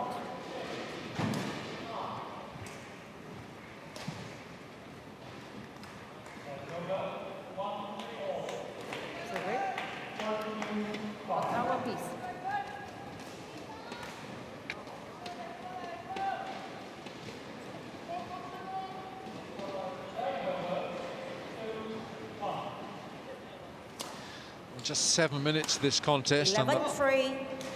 Play. left-handed Russian Sergey Sirant finds himself 11-3 down. It's Jeon serving.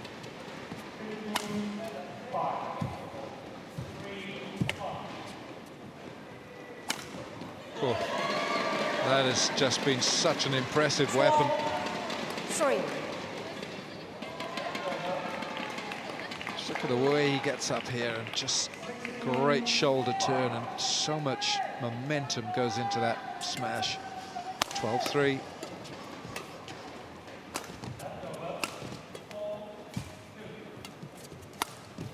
Oh. Bottom of the tape, that one from Sirant. I don't think he really could get into a good enough position.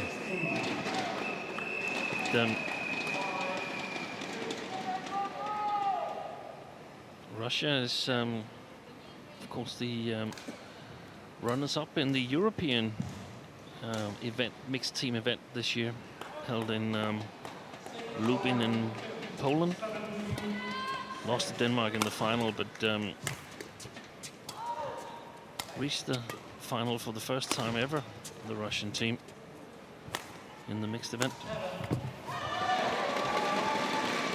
14-3. Despairing dive by Sirant, but he is being made to work very hard from an array of strokes here from the Korean. Brave effort that was, but Okay, thank you. unable to really make a decisive contact. 14 points to 3.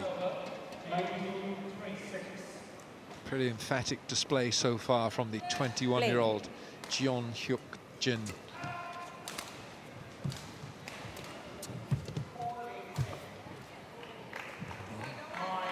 Service over. 4-14. Nice touch.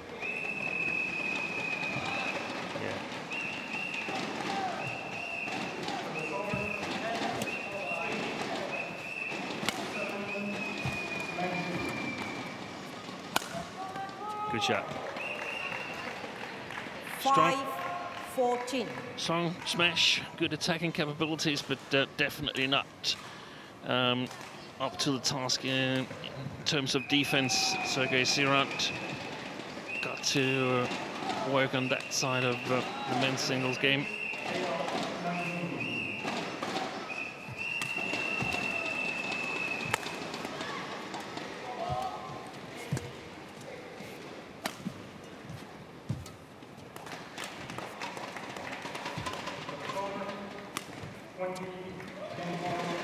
Service over. And he's 15. shaking his head because he's playing a couple of very nice shots here, very deft touches at the nets, and he's just making errors. Yeah, and that's like we discussed earlier. I mean, the ranking normally doesn't lie here when there's that many places in between the players. It's also going to pan out on court 16, unless you hit some really special matchup. Then we're going to see the players that are higher on the ranking list dominate the games when there's so many places in between them.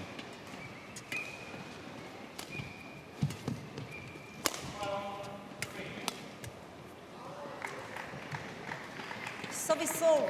Haven't been many errors from this man. 16. Jang Hyuk Jin. The level he plays, you look at the error column, you see where they can sort of reduce them. He hasn't made many at all. His opponent has been under pressure from the very start. That's wide, just wide. And we have to remember also, back home in his practice, he can practice with the number 2 in the world, Wong Po, whereas Sergey Sirant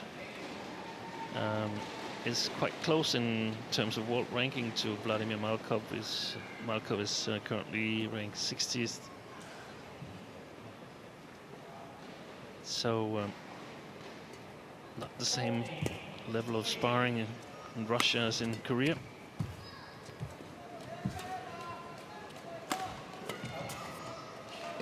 See again, it's another stretch 18, by Sirant. He's been made to work extremely hard. When you're stretching as much as this to retrieve, it's very often you just can't control the racket and control the shuttle going over the other side. Oh, fierce, ferocious. Yeah, I really like that shot. Very crisp. 6.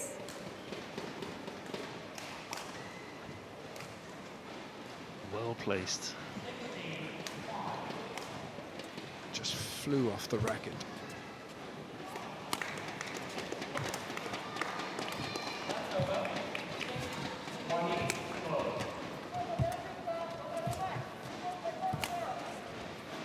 Wide.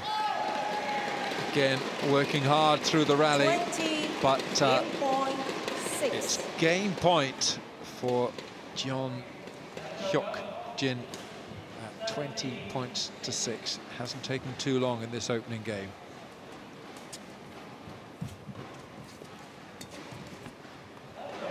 game. Yes, an emphatic performance in the first game. Jang Hyuk Jin takes the first game after 14 minutes, 21-6.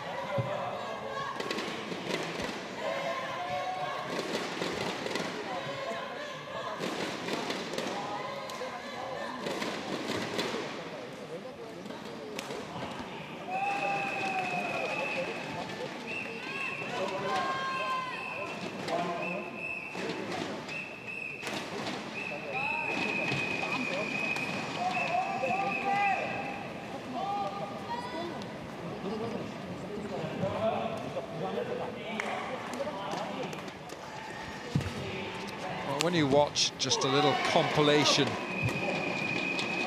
of highlights of that first game, you can see the quality of the shot from the one side of the net Yeah, these superb forehand winners from. There's a disguise that time from Jeon.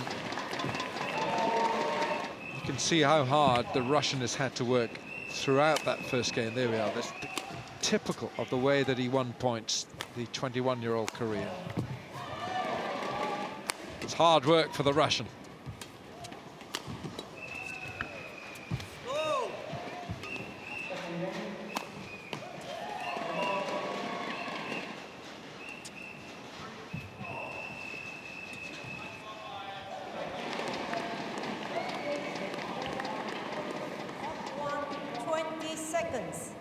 Court 1, 20 seconds. Sergey. Sergey. Please. Well, not a lot that you could see from Sergey Sirant that he can do to turn this around. High quality opponent he has in the South Korean.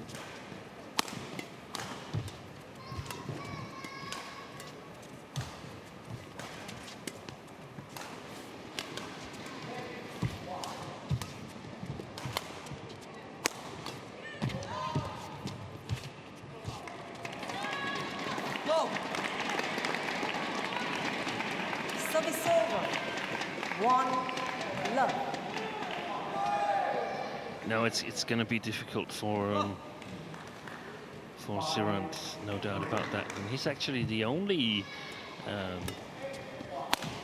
sort of single specialist in the Russian team. I mean, they could field Vladimir Ivanov in the men's singles, but since they haven't done it in this match, I don't expect them to do it in the next match either, because I feel that their chance of creating an upset was here against a weakened Korean team in terms of men's doubles and mixed doubles. So I would not have been surprised to see both Ivanov and Sozonov playing the two categories. Ivanov in the men's singles and Sozonov perhaps in the mixed, trying to win those matches.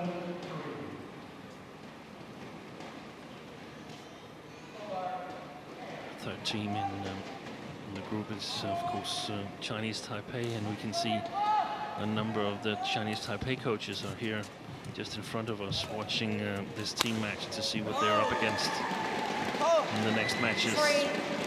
3-1.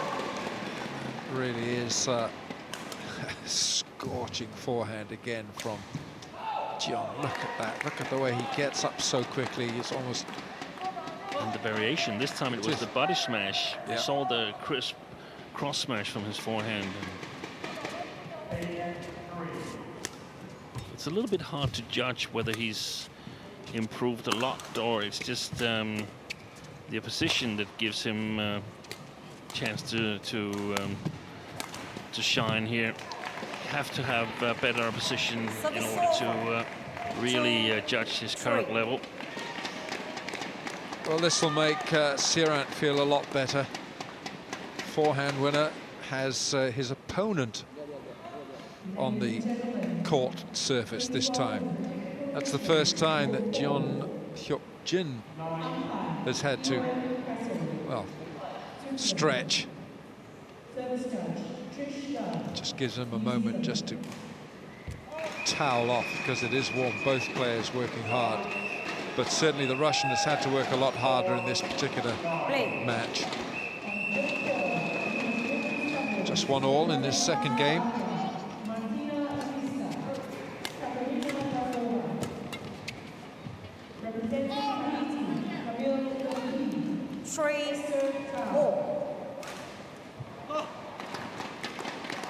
Three all.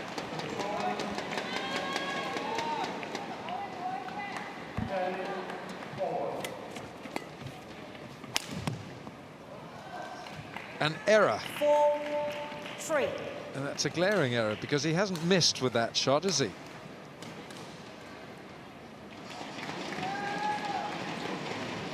Something didn't feel right there. He was trying it out for himself afterwards.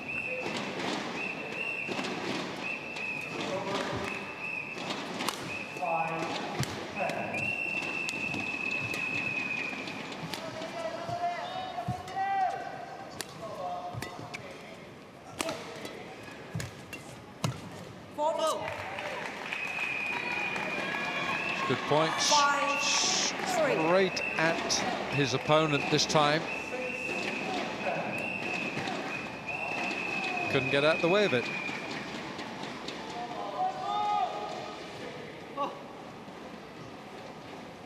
When he's allowed to set his game up in his forehand side, Sergey Sirant, he's doing quite well in my opinion.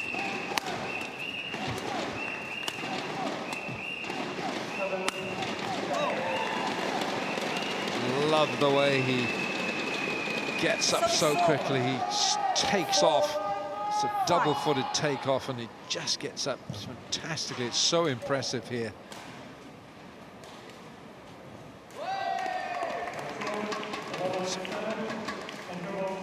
Shuttle flies off the racket. It's a great position he hits it from. He's not moving, it's static. He's in the air at the critical moment. All the momentum going forward. Backhand 5. overhead into the net from Sirant. Difficult shot to play. And that 5-3 lead now back to 5-all.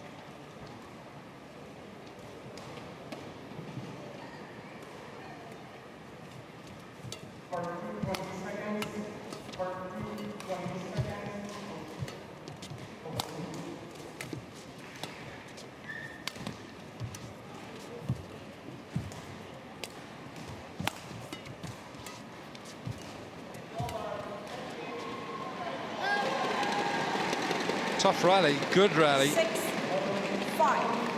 Very good rally. Unfortunately, a little bit too long. The last shot from Sirant.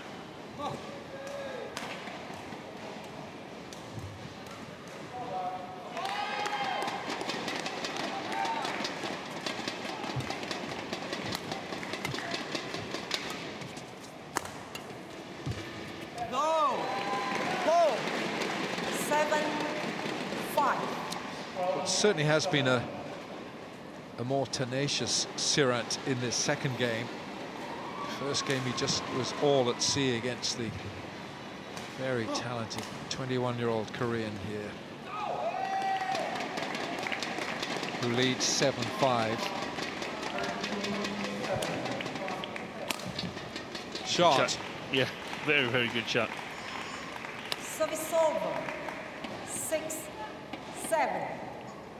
Great attack again from Sirant, and that's definitely something that he can build his game upon. Build it around, and he's got to better his defense, there's no doubt about that. Service over. 8-6. Can we have this sort of mismatch between the player who plays these Super Series tournament, or at least some of them? Jang Hyuk Jin is not strong enough to get in all of the Super Series tournaments, but he's played some. He's been in the final of the Australian Open. Sergey Sirant is not a regular Super Series player. He's playing the European circuit. Spice it up with some Grand Prix Gold tournaments.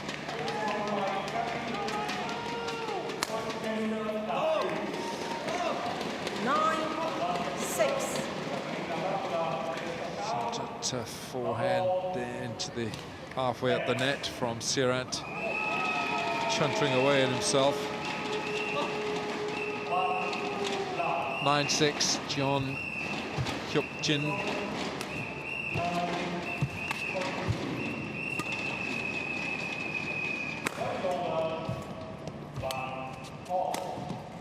It's wide, just wide from Sirant.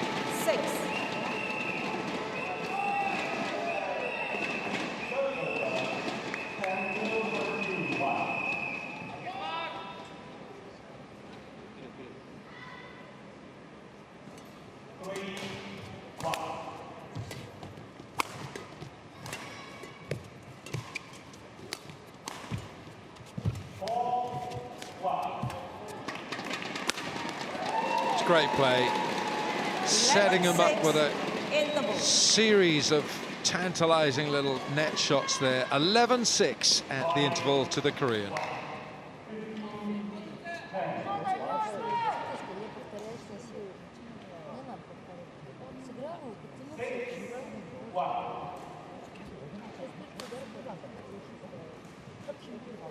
It's been a pretty impressive performance, this, by 21-year-old Jang Hyuk Jin.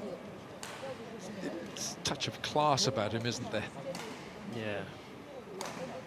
We can sort of relate to the match 5 years ago in the junior tournament, and it seems like Jeon has created an even bigger gap between himself and this Russian player here.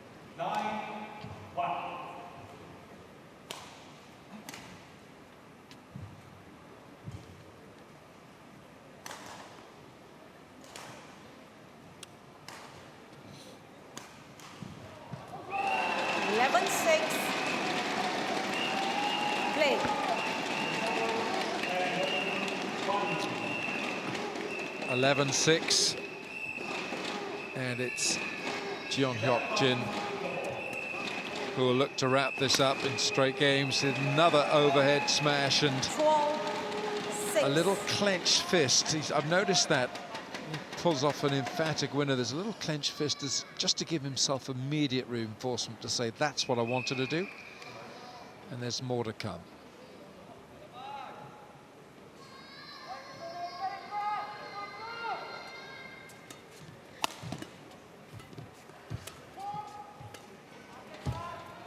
See very few players at top level sort of employing a defensive playing style.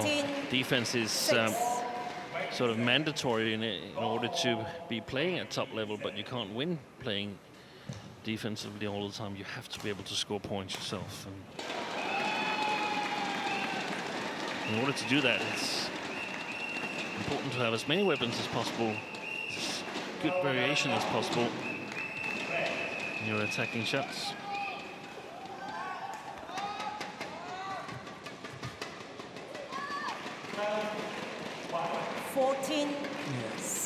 Just wide. He's playing under pressure all the time. Sergey Sirant. 14-6 now.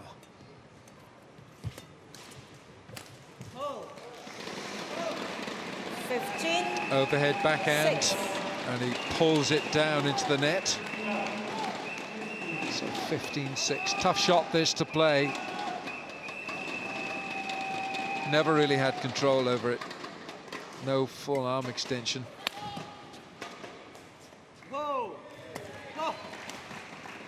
16-6. Miscalculation as well from the Russians. So 16 points to 6.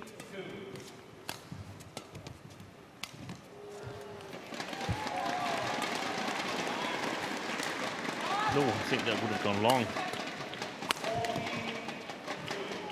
Great follow-up from Jeon. Yeah, he was looking a little bit on the back line again there. Service over. 7. I think if I were him, I would have let it drop and just see where I was.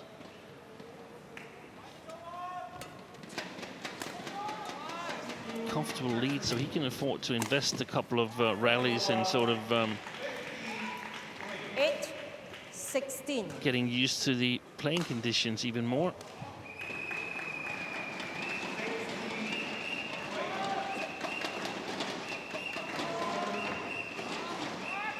It's just a year in between them, but 34 places in the world rankings. As the men's number 41 playing the men's singles number 75. Little hand there to say, look, I'm sorry, but 16. you'll take it.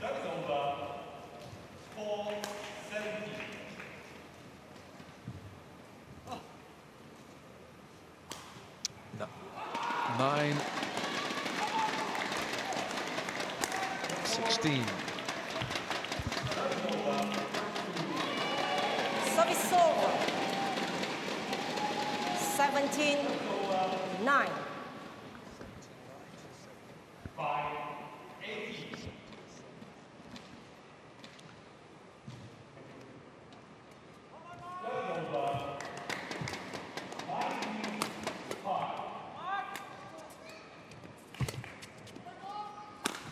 Shot.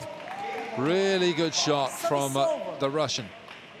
10-17. So 10-17, and even though they're 7 points adrift, Jang Hyuk Jin here is made to work a little bit harder in this second game.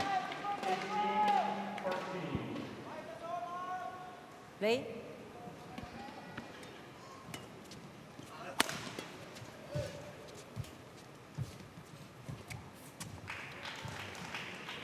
Bit of cat and mouse. 11-17.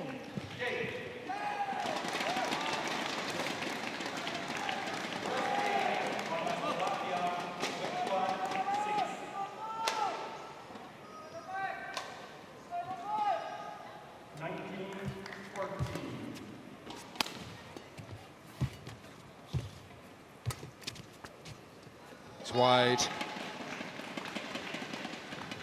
12-17. 12-17, and we'll just see a little bit more confidence coming back in the game of the Russian here. He's into double figures, and he didn't make that in the first game. Lost the first game 21-6.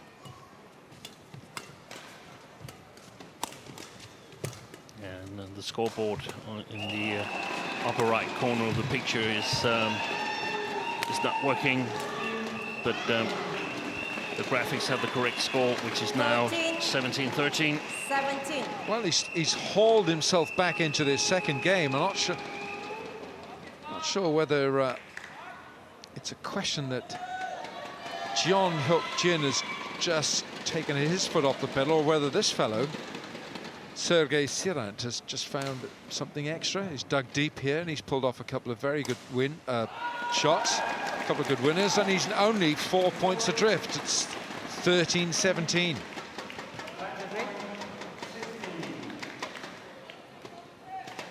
Given his best, Sergey Sirant, whenever there's a possibility, he's tried to take it. Play. And, definitely some good attacking skills.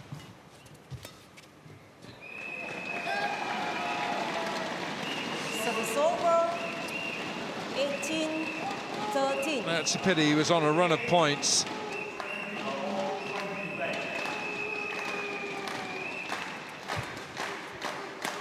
Oh. No. Well, that's a shot that has brought him rich 19-13. reward, but not this time. It was way wide. 19-13. He's disgruntled. He's chortling away at himself.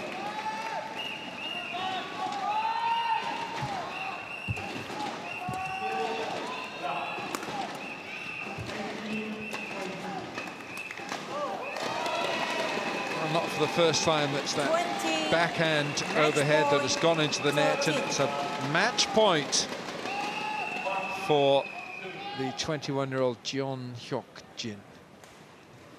Took the first game 21-6.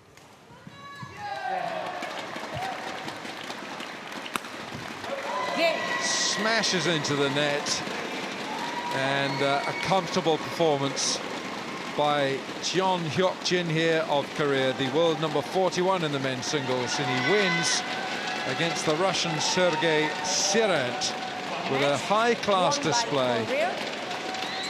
21-6, 21-13.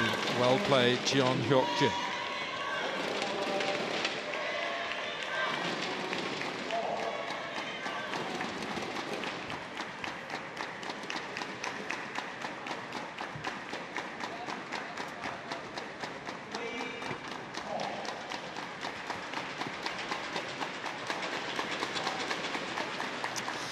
Yeah, that was a very high-class performance in 33 minutes. Jang Hyuk Jin with a world ranking of 41, 21-6, 21-13 over Sergey Sirant.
Well, here we are at Surfers Paradise, and it really is Surfers Paradise. Over 47 kilometers of pristine white beaches along this coastline of the Gold Coast, the state of Queensland. Beautiful coastline, Surfers Paradise, deep blue skies, deep blue seas. It's a great place to come and visit, the Gold Coast of Australia. Korea have now taken a 2-1 lead with that win in the men's singles. Jang Hyuk Jin in a class above Sergey Sirant, and we're now ready for the women's doubles contest.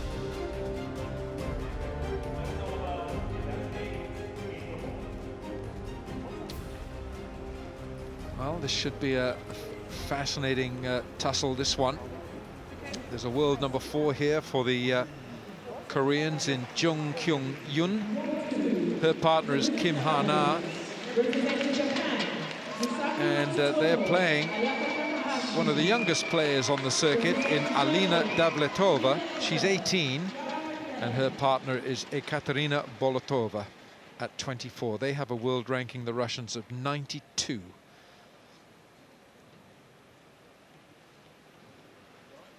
Yeah, we have a bit of a traffic jam here as we see players march on for another tie. That was the tie between Germany and Japan, where they've also reached the women's doubles. Here comes Korea and Russia. Ladies and gentlemen, please welcome technical officials to court 1.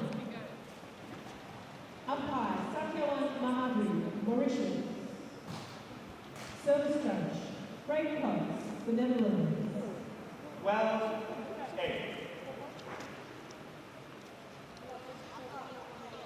Little bit of a wait for the 4 ladies who will entertain us for the women's doubles match in this tie, Korea against Russia. Jang Kiyong Yin, the world number 4, she's partnering Kim Ha-na, who has a world ranking in women's doubles of 93, so they compensate, if you like. Her best was number 5. She was world number 5. She's dropped back down the world rankings. That was just 3 years ago. And they're playing the Russian partnership of Ekaterina Bolotova. She's 24. And she's playing with the 18-year-old Alina Davletova. Привет.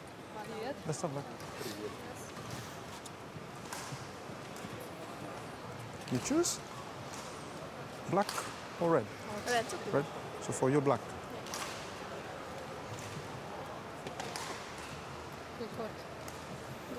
This side?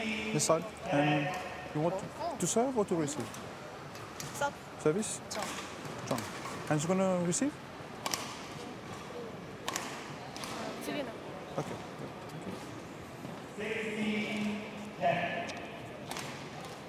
Our umpire is Satyawan Mahadu of Mauritius.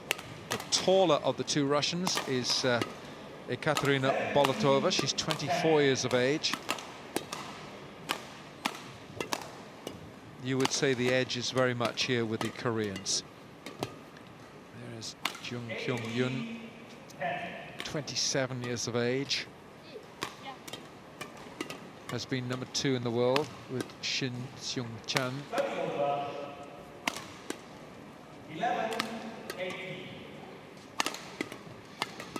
She won a bronze medal at the Rio Olympics with Shin Seung-chan. A winner of 3 Super Series events in Korea, Denmark and India. Her partner is Kim Ha-na, also 27. Has been number 5 in the world. She was number 5 in the world in January 2014, but she slipped down the rankings.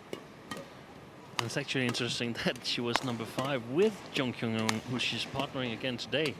So it's a revival of an old partnership. Played a very, very good women's doubles together a couple of years ago before Kim Ha-na sort of chose to concentrate on the mixed doubles. Ekaterina Bolotova is 24 years of age. Has a ranking of 92 right now. Her highest ranking was with Evgenia Kosetskaya, who we've seen tonight lose her singles match, but that she got into the low 20s. And her partner is 18 years of age, much the shorter of the two, Alina Davletova. And she has a ranking of 92 with Ekaterina Bolotova.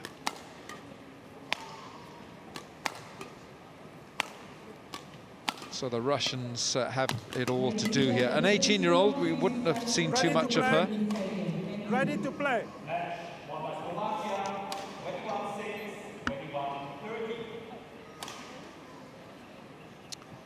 Satyawan Mahadou of Mauritius in the chair this time as the umpire.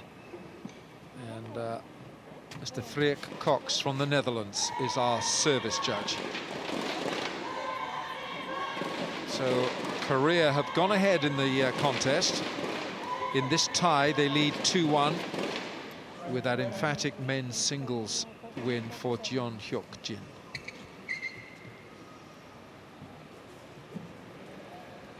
The Koreans are on court. They're desperate to get this one going. And the Russian pairing quite happy to take their time.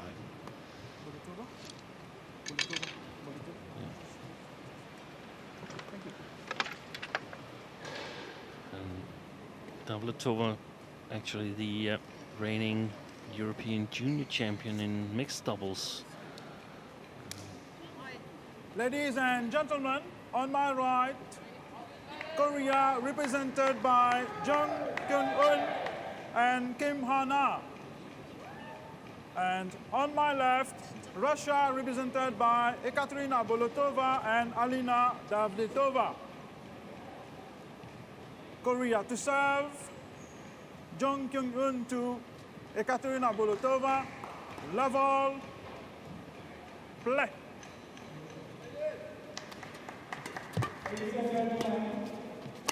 On my right,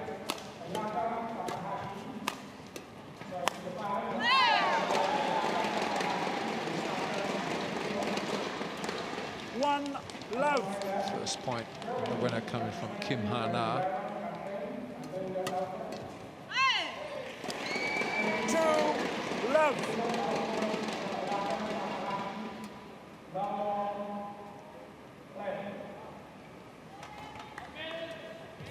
Jung serving.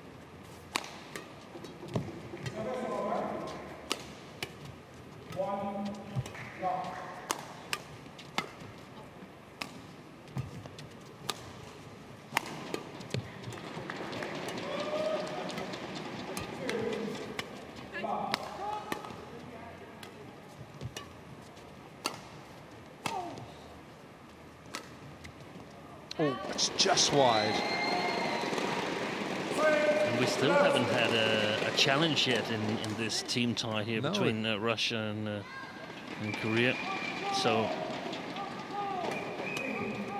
apparently very good line judges.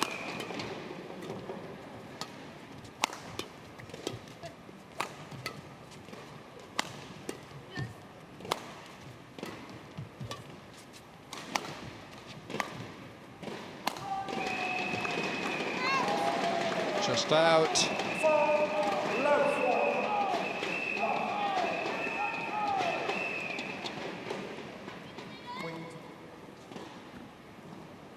Yeah. Four love.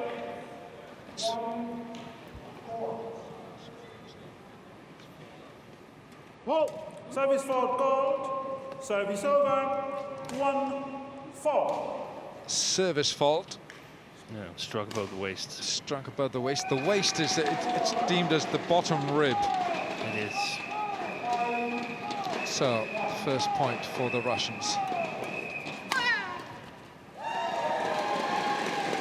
Service over. 5-1. Davletova, the shorter of the two Russians.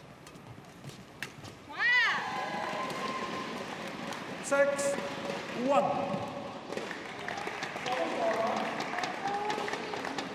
6-1. So very quickly to an emphatic lead here at 6-1 for the Koreans. 7-1 now. 7-1.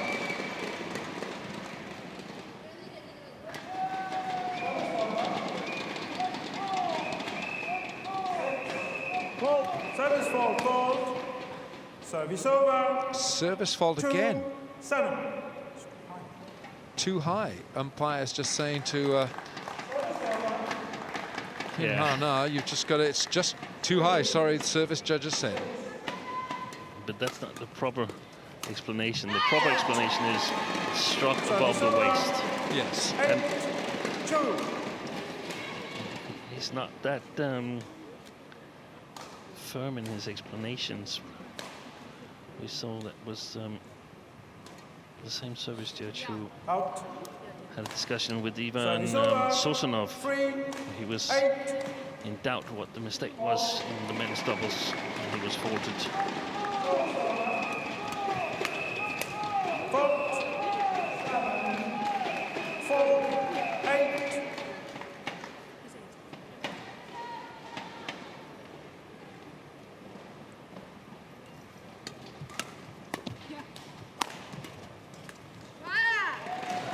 Service over. 9-4. So 9-4, and this hasn't taken much. And what kind of a service do we get this time? Here we have it. All right, that time. Yeah.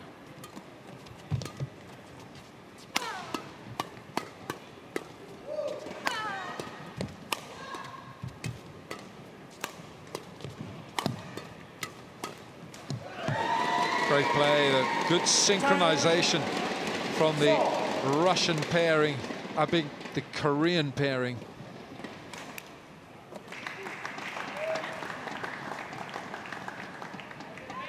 And some high-class play. 25 shots, the longest rally of the opening game here.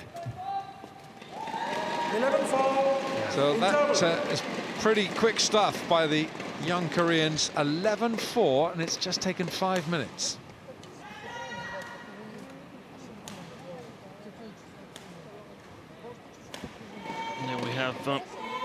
Korean women's doubles coach Kyung Min had a fantastic career in especially mixed doubles, but also women's doubles, and she actually played a very, very good women's singles as well. Only lost 8 matches throughout her career when she was playing together with her now husband Kim Dong-moon. Court 1, 20 That's seconds. amazing. Court 1, 20 seconds. Thank you.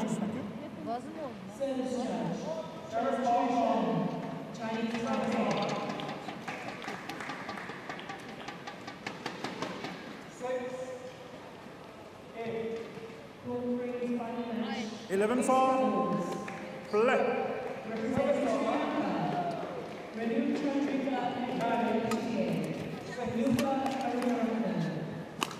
Representing Fiji, Alan Ali, Daniel Mata.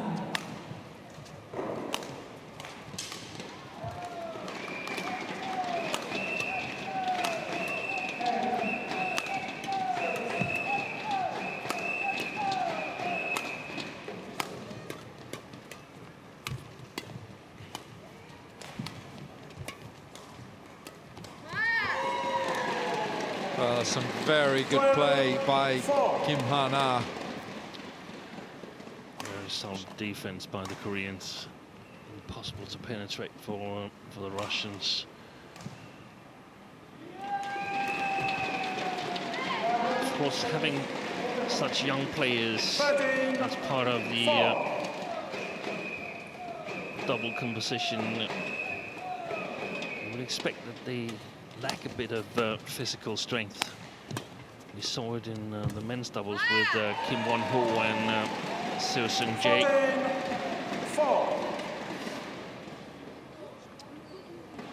The Russian pairing are the younger pairing at 24 and 18. The two Koreans are 27. Yeah, both the Korean players are established in the world elite. Olympic medalist Jang Kiyong Yin and Kim Han-na has been #1 in the world ranking in the mixed, together with now retired Ko Seung-jun. So vastly experienced. The Russians doesn't at all have that experience level, especially not Alina Davletova, but it's a great opportunity for her to sort of test herself against some of the best in the world in the doubles category, and should give her so much inspiration to what she needs to better when she comes back home to Moscow. It's a little bit outside Moscow, the Russian training center is. I've suddenly forgot what the name is. 17 points to 6. Ramenskoye. Yeah. Service over. Kim from the back of the court with the winner. 6.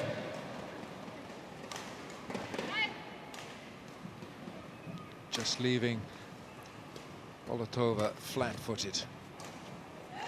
A little bit of a mix-up that time between the two Koreans. 7-18.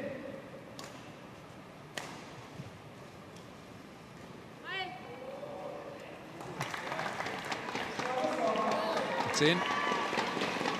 Service over. 19-7. A terrific return with the serve from Kim.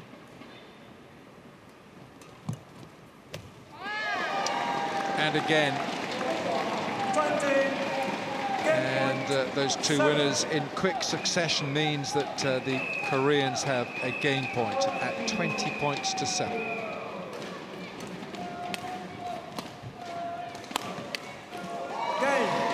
Oh, that's pretty convincing from the two Koreans. And after just 10 minutes, they take the first game 21-7.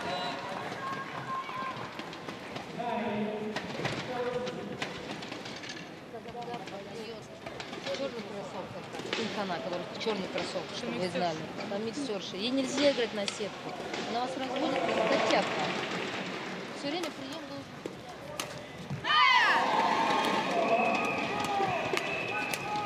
Altogether, a very convincing first 10 minutes of this match between the Russian pairing and the Koreans have shown their real class.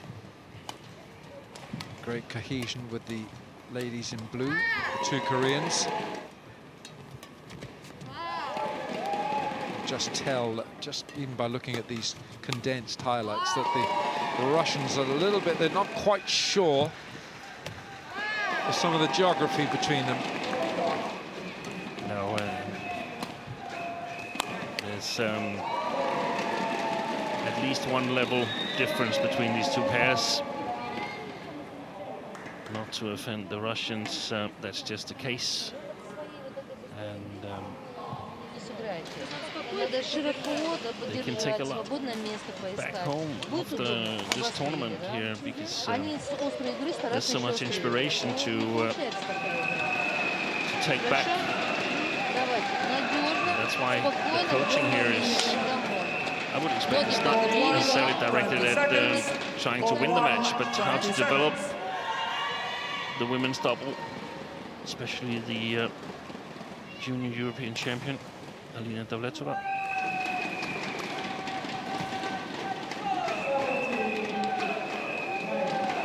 So wearing the bright yellow shoes there is Jang Kiyong Yin.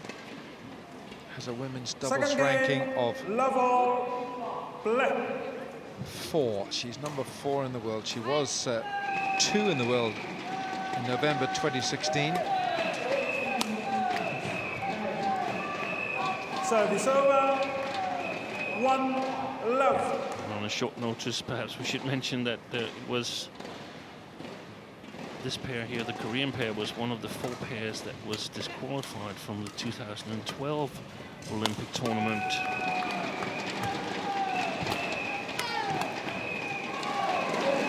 So it's over. 1-all.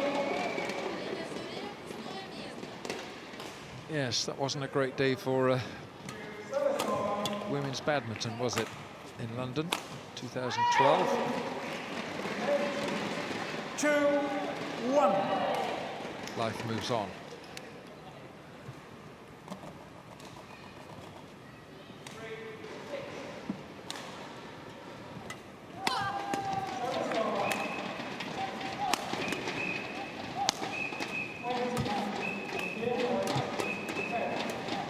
Good actions there from Davletova.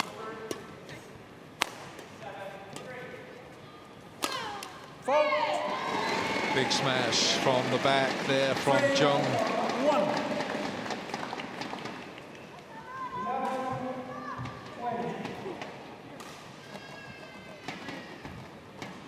Catching Davletova just a little bit flat-footed. Service over. 2-3.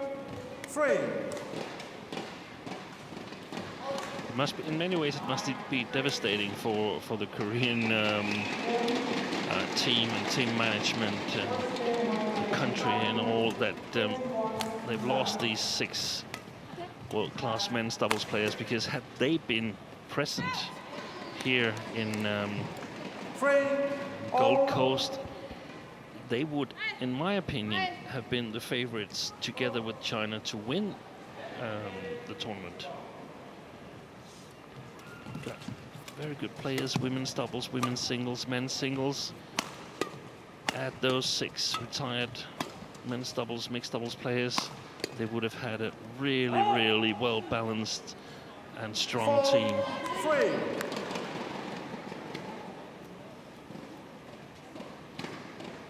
Now in coming matches, a lot of the emphasis will be on the 2 singles and this women's doubles here. They have another very, very good pair in Chang Ye-na and Lee So-hee, the reigning All England champions. So they could have selected them for this match as well. But I think it's a clever tactic to see where this former top pair, where they stand, and give them a chance and sort of signal to their opponents later on in the tournament that they're not really sure who plays the women's doubles. Service over.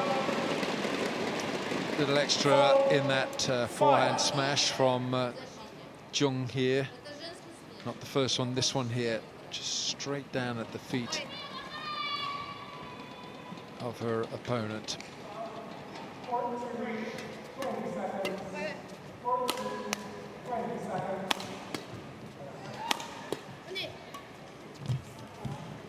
And it's as if you can hear it, that there's just a little bit more power in the Korean smashes.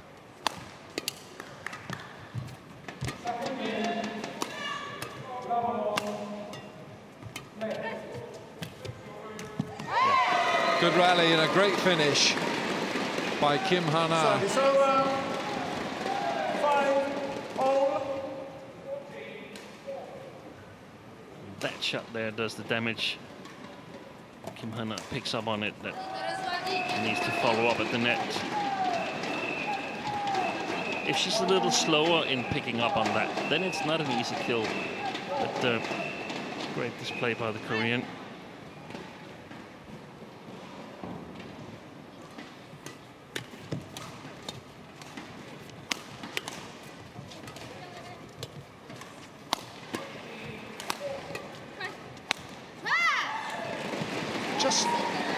It's a joy to watch the way the 2 Korean players are moving around this court. There's a lovely understanding. It's smooth. It's like a well-oiled piece of machinery. Yeah, and that's where they can sort of draw from their former partnership, that they have an understanding of each other's game. In the doubles categories, it's very much about recognizing situations. You've got to recognize the situations that you have in practice and know what your role is in each of those situations, and sort of recognizing situations the same way. That's really one of the secrets behind playing a world-class double in either men's, women's or mixed doubles category. Service over. 6-8. So for the moment in this second game, the Russian pairing just hanging on to the Koreans. They're not allowing the Koreans to pull away. Service over. Yeah, more or less, but I would rather see it the other way around, that the Koreans have not decided yet to pull away. No. and that's what's so important as a player and also as their coach, to be able to see through this. And it looks quite nice, 9-6, that's pretty respectable compared to the first game. But it's the same as the first game. They're not really closer. They score more points, but they're not closer. And if they played for a prize for each point, then it would be much more similar to the first game. But the Koreans, they know they're going to win this match, and they're going to win it in straight games. Nice point that from Ekaterina Bolotova. Service over. 10. Bolotova here, the taller of the two Russians, was 21 in the world in June 2015. Yeah. So she slipped down the rankings now to 92 in doubles. And I think actually she and her then partner Evgenia Kosetskaya, whom we saw in the women's singles, they were trying to qualify for the Olympics. So 11 points to 7. It is the Koreans. After 9 minutes, they lead the second game.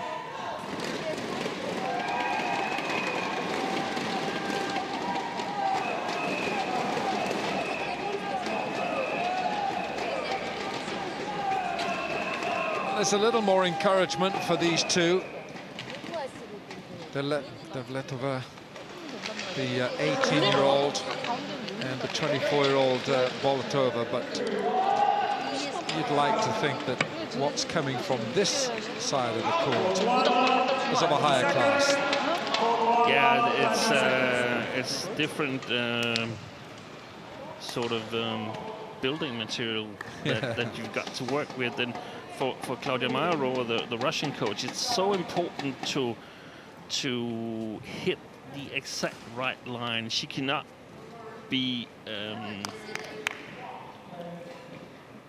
sort of overly optimistic and say to the players that, hey, you're about to back off the interval, say that, hey, we're about to win this match, because they're not. But she's got to give them some hopes and motivation to play their absolute best here in the last part of the second game.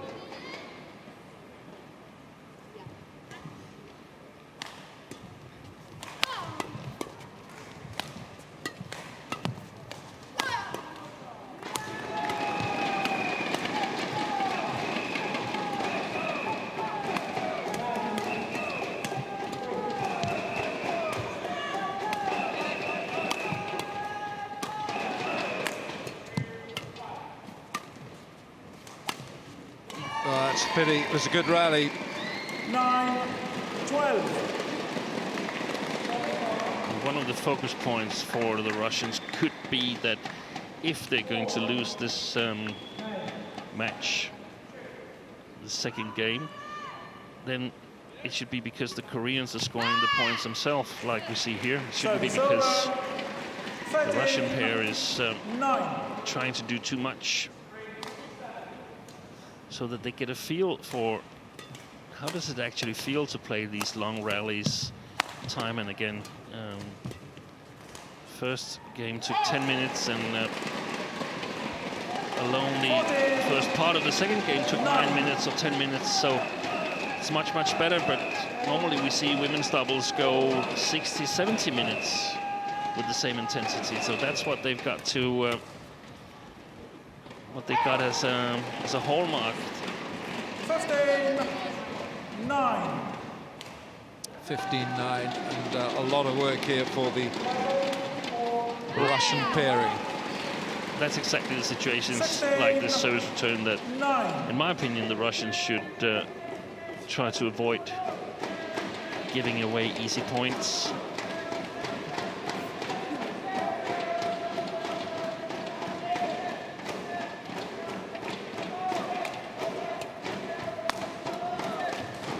Service over, 10-16. Right, 6 points adrift now. Bolotova with the serve for the Russian pairing in this women's doubles contest.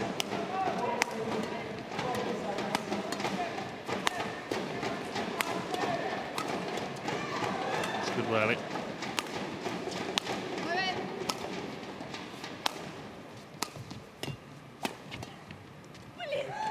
Yeah, some very good play on both sides of the net. 17-10.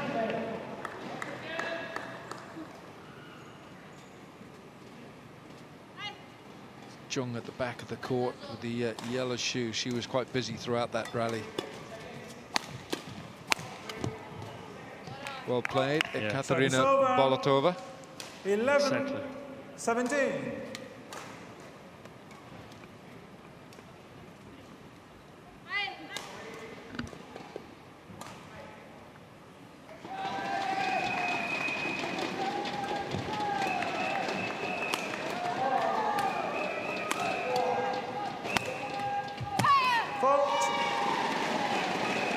Big finish from Jung 18, as they edge towards sealing this particular match.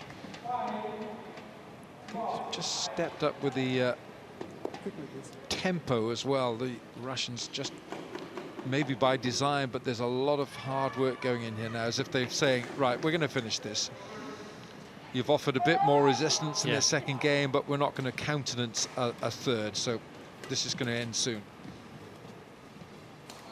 Good follow-up there. Service over, 12, Yeah, I totally agree 18. with the Koreans. They've stepped up after the interval here and saying, okay, let's go home and relax, or maybe even let's go into the practice hall and practice 3/4 time, so we have a normal workout.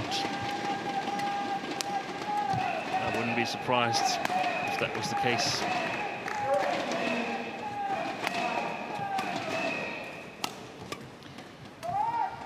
As well. No.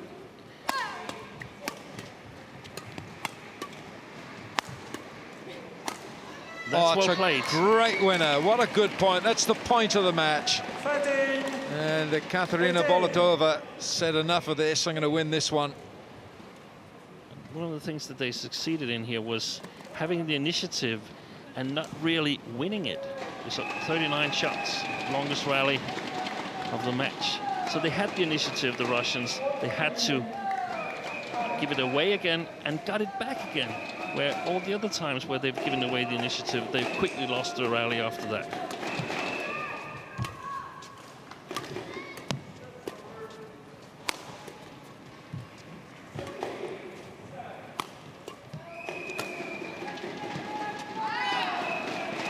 Just long this time. service over, 19, 13. Formation of this Russian pairing, seeing Ekaterina Bolotova playing very much more to the back of the court. But 19-13 now to the Koreans. Service over, 14, 19.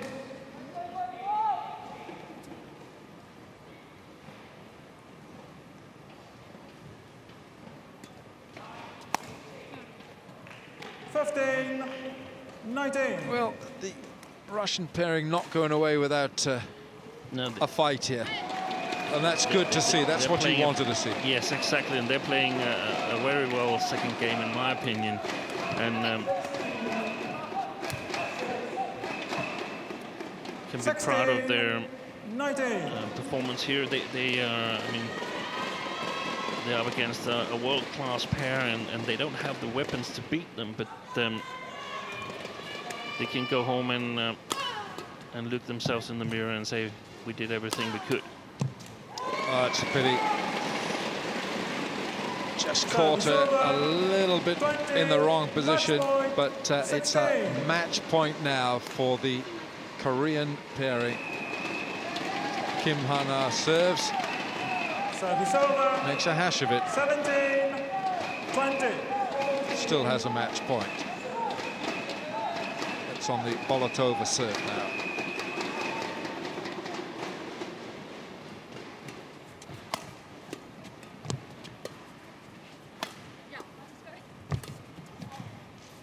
That's wide.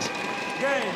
Yeah, very convincing performance by the two South Koreans, who are vastly more experienced. But there's an 18-year-old on the other side of the net in Alina Davletova. Won by Korea, 21-7 and 21-17, the winning second game. So a very, very convincing performance by the Koreans, who take that match comfortably.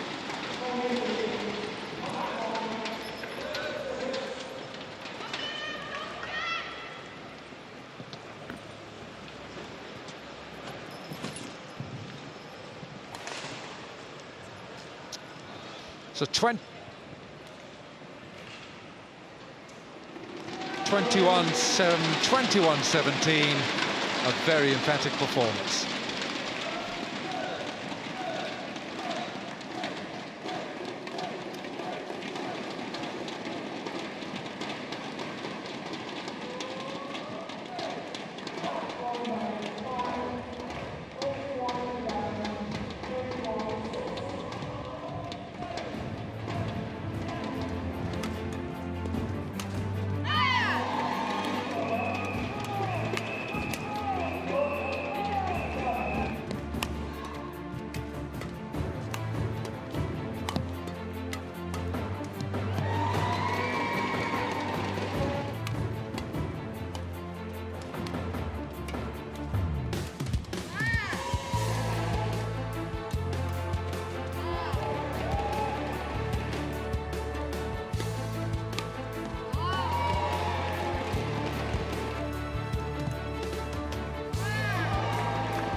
Well, if you come to the Gold Coast here, you will have lots to do. Get out on a bike, go to a concert, Tai Chi, lots of good wines, and lovely places to drink it.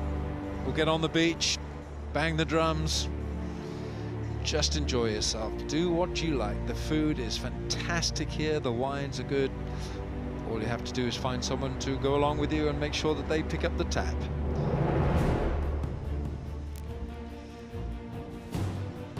That's all outside on the wonderful Gold Coast. Here it's been a gold performance by Korea. They have won this tie against Russia, and we still have to come the mixed doubles between Choi Yoo Jung and Solgyu Choi. against the highly experienced Evgenia Dimova and Evgenij Dremin for Russia.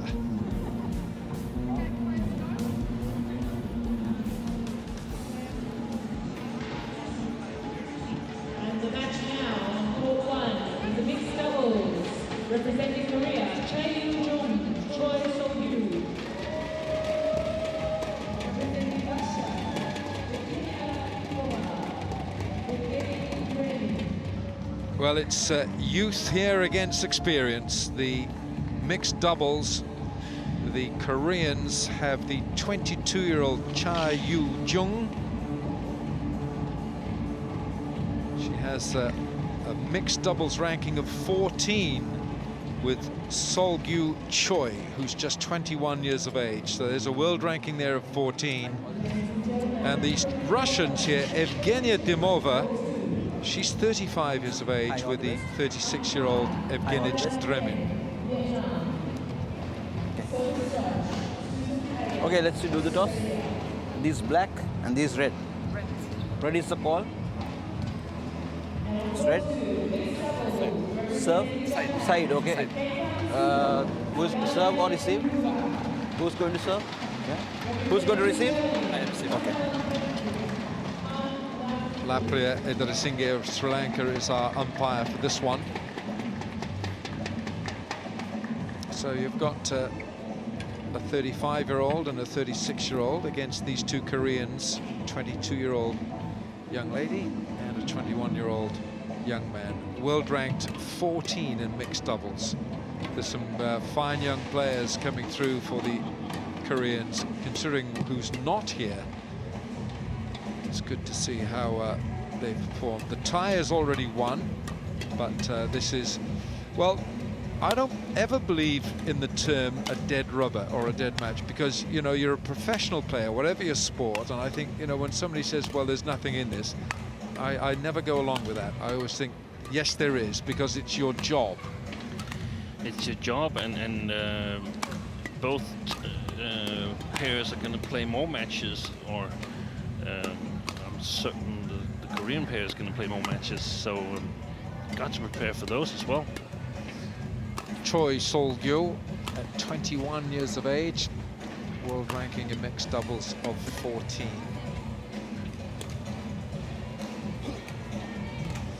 And his partner is the left-handed Choi Yoo Jung. She won gold at the Asian Junior Championships.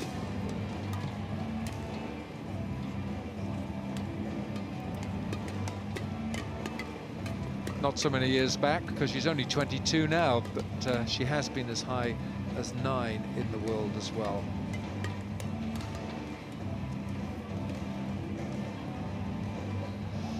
Her mother was a decent player as well. You might have seen her play, I reckon, Steen. Kim Bok-sun. I've heard the name, but I can't recall it. Right. Okay, here's Evgenij Dremin. Evgenij Dremin at 36 years of age. Playing his partner is Evgenia Dimova, 35. She has been at number 22 in the world, comes from Vladivostok. So will the Russian experience count? We have the experienced Vladimir Ekaterina from Sri Lanka. He's in the chair as the umpire, and the service judge from New Zealand is Richard Bramley. It's the last match in this tie, and the Koreans have already established their ascendancy, their authority, having won the tie 3-1. And of course, the third team in this group, this is 1B, is Chinese Taipei. And it was noticeable how many of the Chinese Taipei squad members or coaches were here in front of us watching some of this contest. Yeah, they're understandable. Want to know what they're up against. Of course, from each group, 2 teams qualify for the knockout stage, but Ladies and gentlemen, on my right, the group in Russia, order to get the best represented possible by seedings for the knockout stage. And Evgenia Dremin. And on my left, Korea, represented by Yoo Jun Chae and Choi Solgyu. Korea to serve. Yoo Jung Chae to Evgenij Dremin. Love all. Play.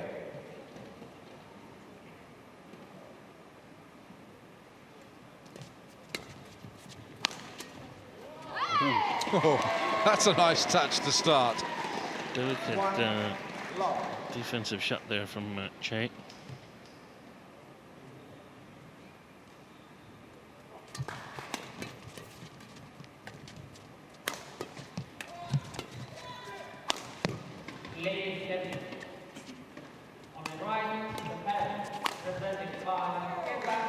Some pretty good defense there from Chae. She was taking the full wrath of those smashes from Dremin. Yeah.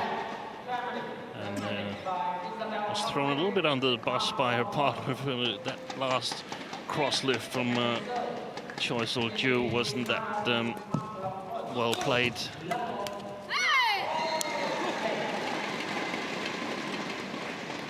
Service over. 2-1.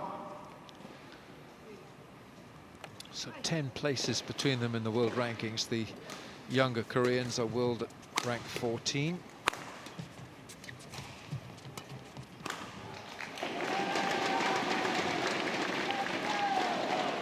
He's a giant of a man, isn't he? Evgenij Dremin at 36. Yeah, it's going to be pretty consistent. Covers a lot of court, doesn't he?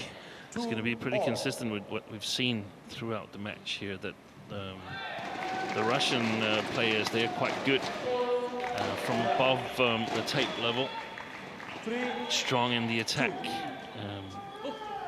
not as strong in the defense and the flat game exchanges as the Korean pair. That would be my prediction, at least after seeing the Russians in the European Championships last month, and Denmark lost in the quarterfinal to Joachim Fischer and Christina Pedersen. Service over. 3-4. Big smash that by Choi. She whipped that right arm throw back. Really quick release, wasn't it? Yeah. Service over. 5-3.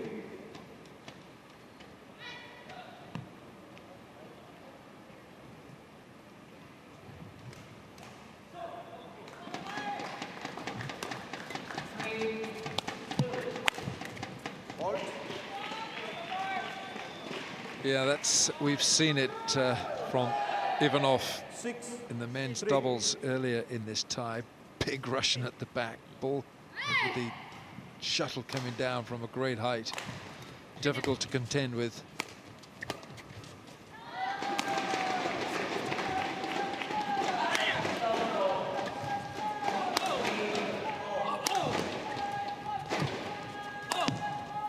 Oh, that's pretty good to watch, isn't it? It really is. There's a flurry of action. Yeah.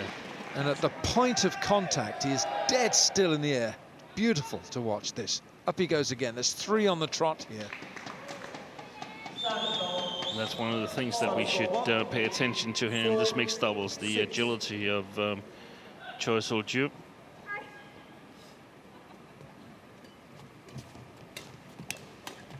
Quick on his feet. Excellent coverage there by the left-hander Chae. 5-6.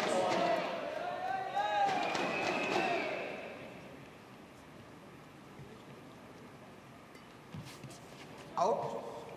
For some reason, we don't see that many 7-5. left-handed female mixed doubles players.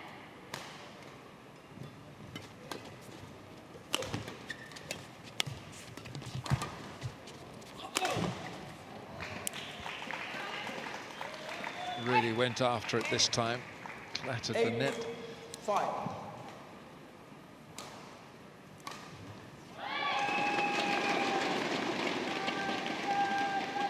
So 8-5, the Russians with a 3-point lead very quickly in this first game. Wide. Service over. 6-8.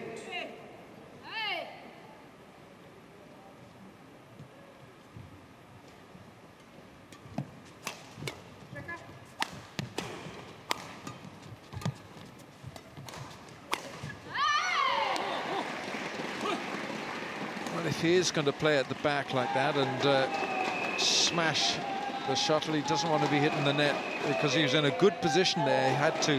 That's a big error. Yeah, it is. The lift was a little bit short.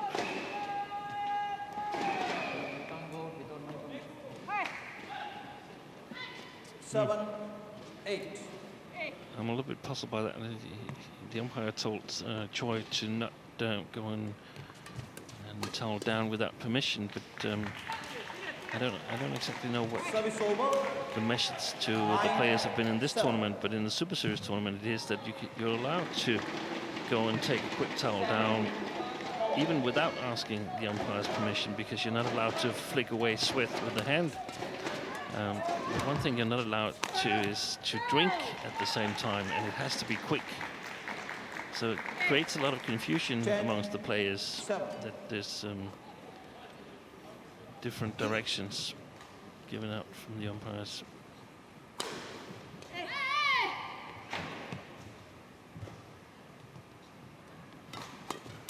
Fault. 11, 7, 8. Well, the Russians are in the lead here in this opening game of this mixed doubles. 7 minutes gone, it's 11-7.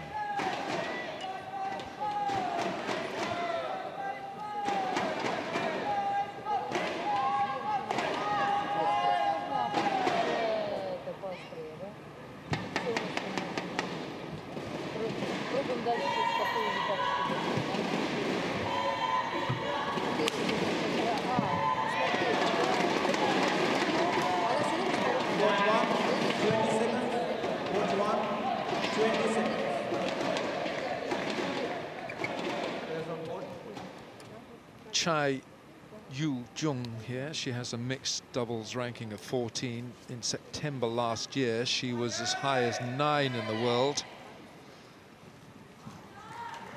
But at the moment, the Koreans have been given a pretty tough examination here by the Russians. The older pairing by at least a decade.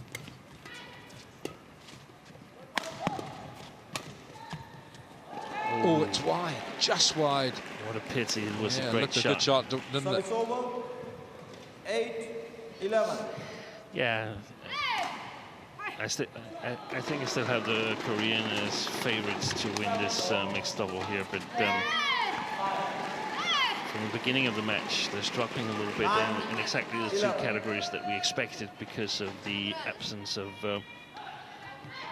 these before mentioned 6 world-class men's and mixed doubles players.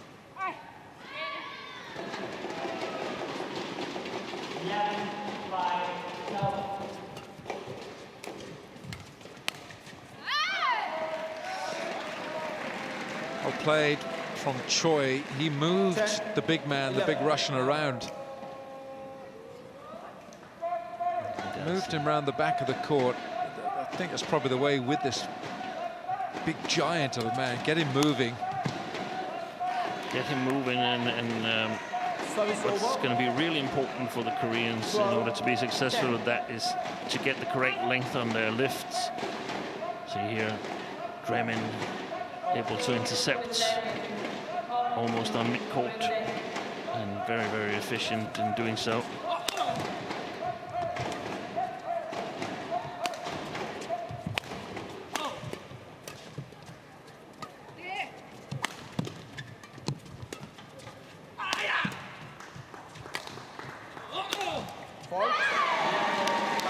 Heavy smash straight at Dimova.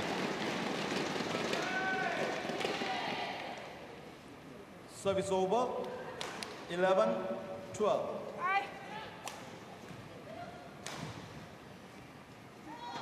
.22 shots that last rally.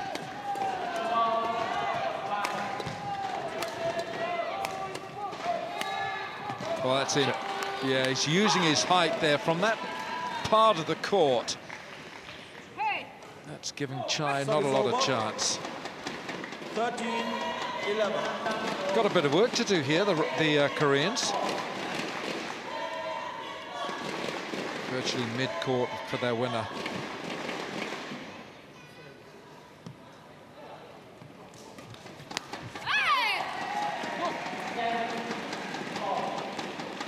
Service over. 12-13.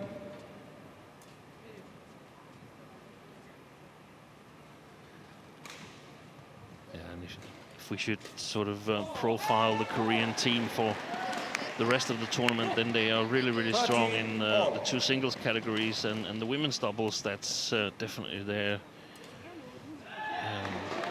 strength. They probably are not going to win a whole lot of men's doubles matches, and then they have this mixed doubles here where there's some possibilities of creating upsets and good performances. They're a pair that have played a number of good matches in Super Series tournaments and can play at a really high level in order to... Great stuff, this, isn't yeah. it? Fantastic. Joy, can you show him the face? Joy, show him. Brings memories of Lee Young-dae, who was at a number of occasions defending both 2 and 3 shots, sitting down or lying down on the court. And I have to say I miss him right now. One of the greatest doubles players, 14, former 13. Olympic mixed doubles champion. Play. So just a point in it. 14-13 to the Russians.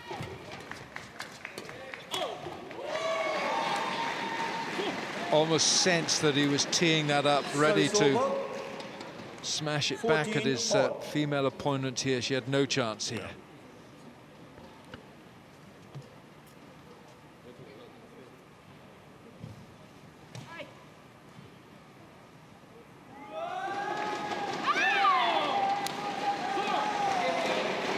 Wow, what a good serve. Just got it right. Inch perfect.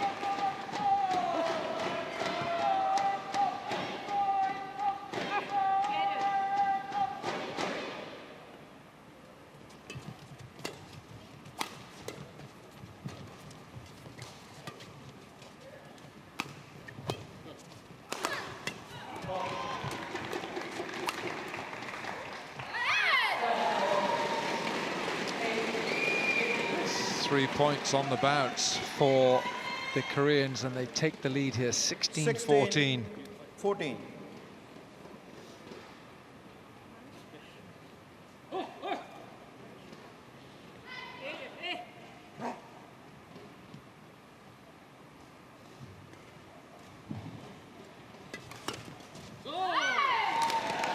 Well, this has been a really good 17 session. 14. This series of points, that's 4 points on the trot, 5 now, 17-14. These Koreans have edged ahead. Play. Yeah, and bearing in mind that they were trailing 11-7 at the interval, it's now 10-3 here. Won 10 out of the last 13 points. That's another one. 18-14. 18-14. That's Ivanov, isn't it? Yeah, with the Korean team behind them. Plenty of support. The Koreans have won the tie, but they want to emphatically wrap it up with the win here in the mixed doubles. Well, what a turnaround this is. 19-14. It's good to see the way these gel, the left-handed Chae and Solgyu Choi, world ranking of 14 in the mixed doubles.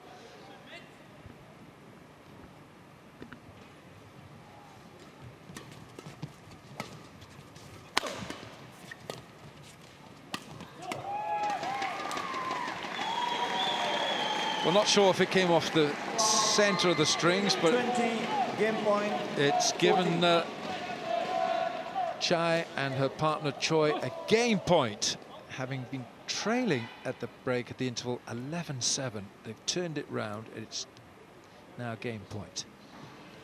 Russians will be livid.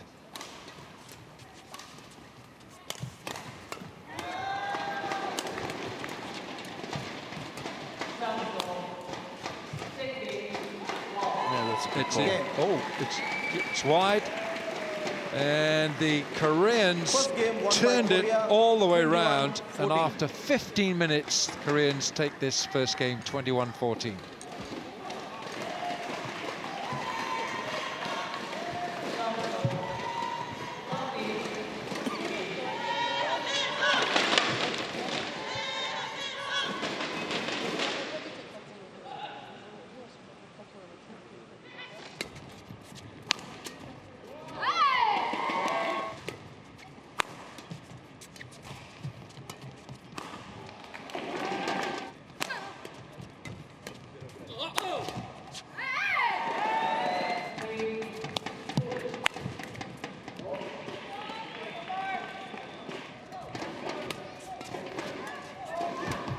Just great to watch the way that the Koreans came back after the interval. They were trailing 11-7.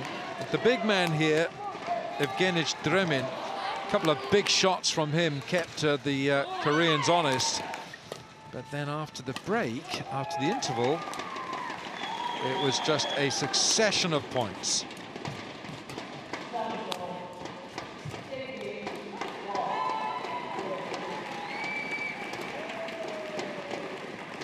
Lots of energy from the Koreans.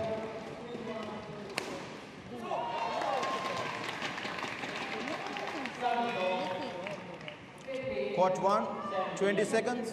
Court 1, 20 seconds.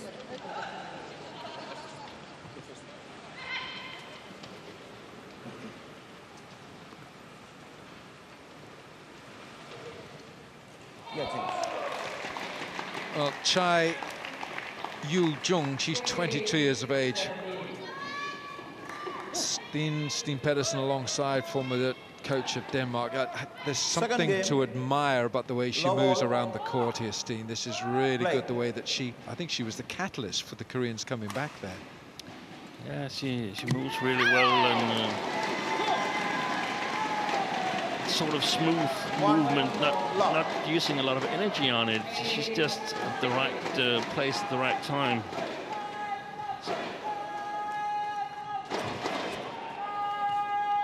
So I guess you could say that she's used the first part of the first game to sort of read the opponents, and now she's got a good idea about what's going to happen. What are the Russians capable of, and what will not happen. You can see that she turns it around here again. Blocks that smash short to the net and moves forward. Yeah, there's a great court sense with her. I love the way she moves, and she's been a real obstruction, isn't she, for the two Russians. The Russians can't get a momentum going here. No.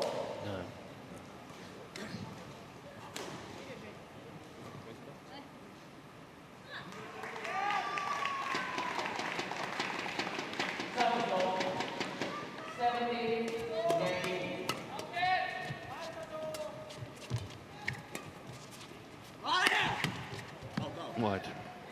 No, it stays in. I think that's in, isn't it? Service over. 3-2. Great shout as the smash was played from Dremin, but to no avail. 3-2 to the Koreans. Service over. 3-all.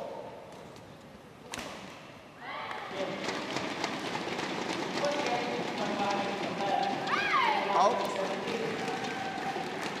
Service over. 4-3. Still couldn't get it over. Exactly. You charge half a point extra then.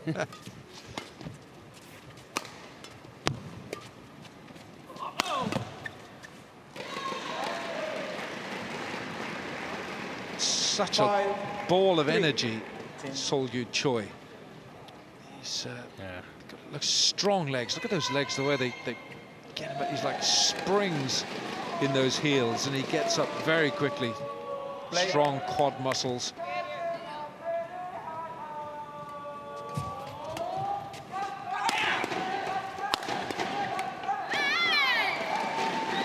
Very good defense from Choi Yoo Jung. 6-3.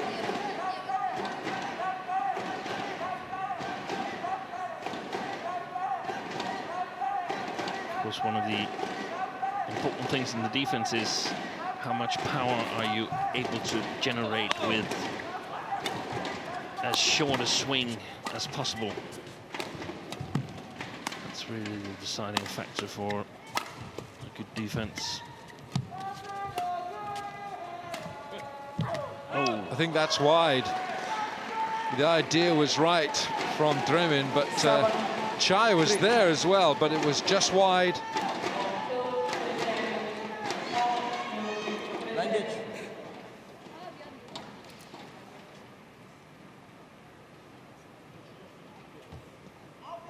so if I can't reach it, then it's out. That must be the morale of that.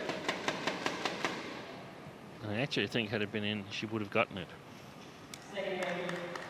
Chae. She hasn't missed much, has she? No. At all. 7-3. The Koreans lead in this second game.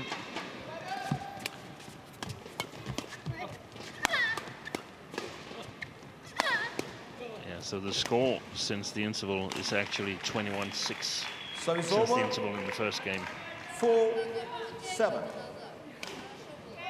What a difference that made.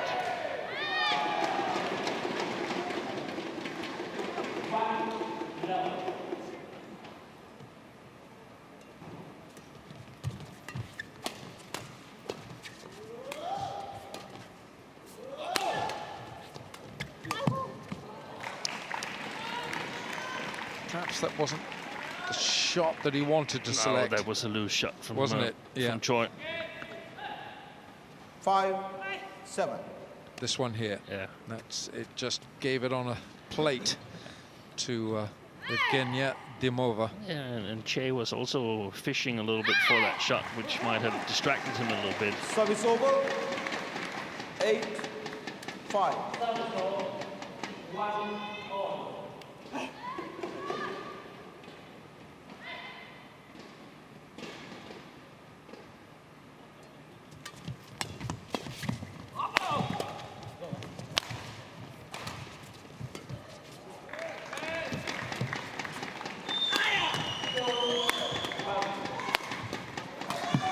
That's great defense. There comes a time where you can only return some of them.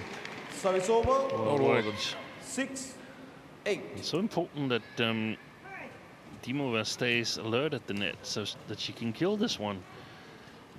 Otherwise, all the effort from Dremin would have been in vain.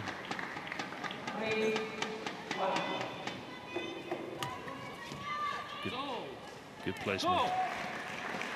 Service over. 9-6. Dimova, you can have a double.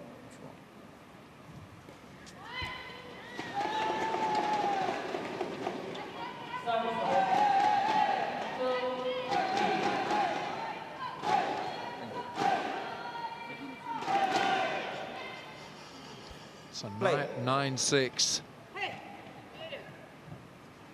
Choi.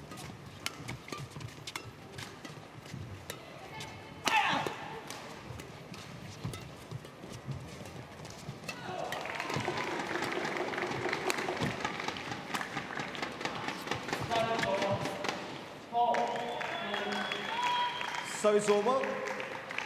7-9.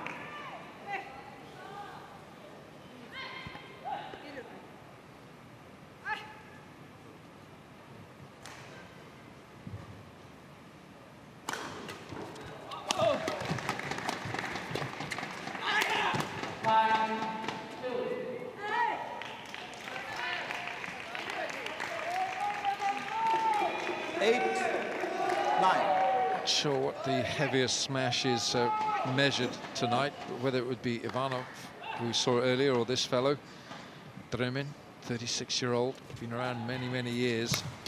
Depends who of them you ask. If you ask Ivanov, then it's his smash. And I think if you ask Dremin, it's his. Yeah. No, I think my money is on Ivanov.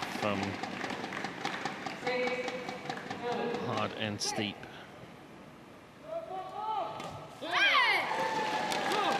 11-8 interval. 11-8 at the interval to the Koreans.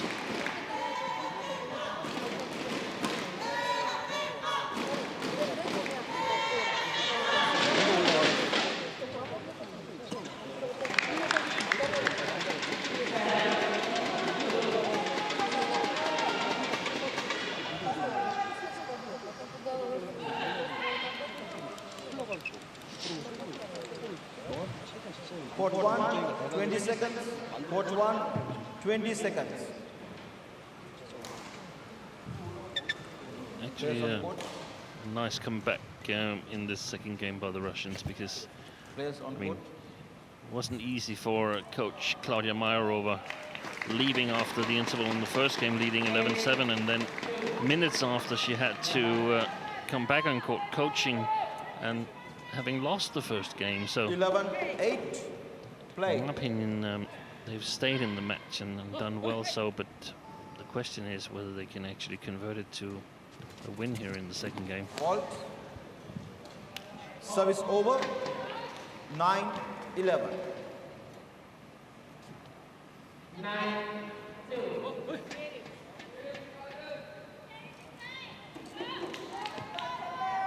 9-11, the Koreans leading.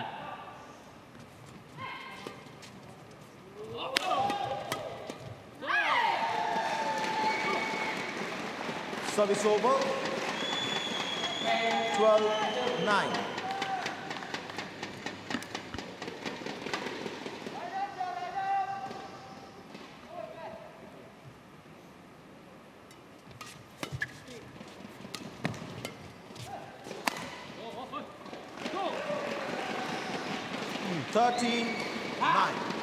Didn't look that confident playing that particular smash. No. The first one I thought sounded like a mid-hit, a miss hit, and then the second one almost looked as if he took his eye off it. Yeah, and it looks a little bit disheartened in his body language immediately after that shot. Then sort of tried to lift himself just before returning the service. Well, he wasn't returning, but before the next rally was started.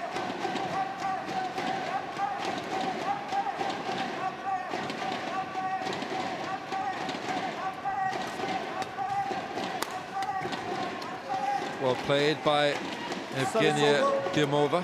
10-14. The Russian pairing hanging on here. They're trying to stick in with the Koreans.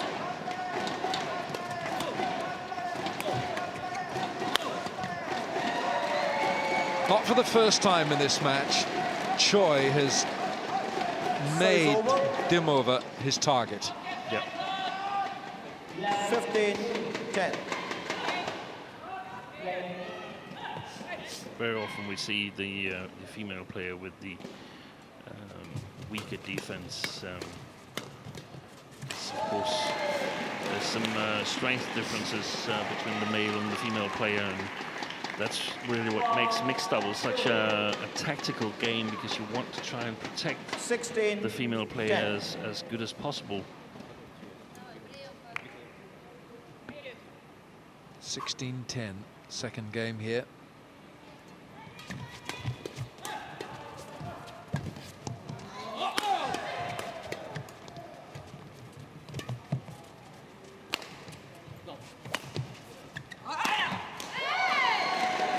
Two great pickups by the big man, the Russian.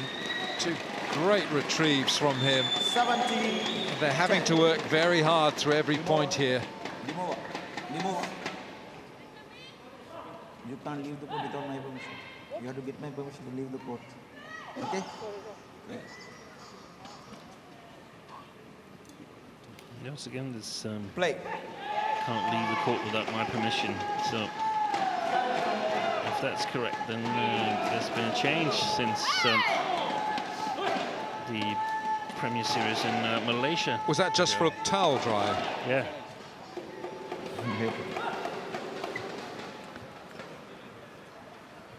Evgenia, Dimova, and Dremin challengers all in. Oh, that's the first challenge of the day. Yes, it is. I must admit, I missed that. I did too. Oh, it was on the services. Ah. Challenge unsuccessful. One challenge remaining. I didn't see them raise their arm, the Russian players, 18, but 10. they might have done. I might have been unattentive.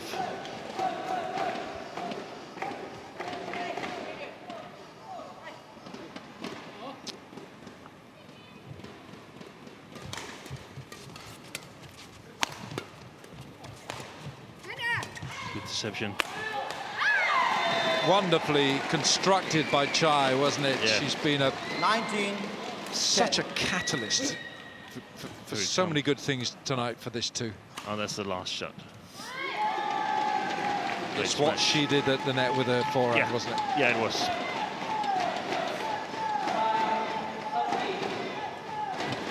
Out. Service over.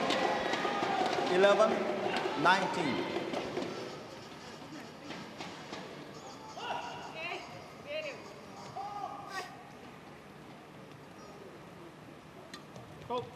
Service foul call. Oh dear. Service over. Service judge. 20. Racket not Match pointing in a point, downwards 11. direction. That's what the hand signal means. So it's a match point for the Koreans.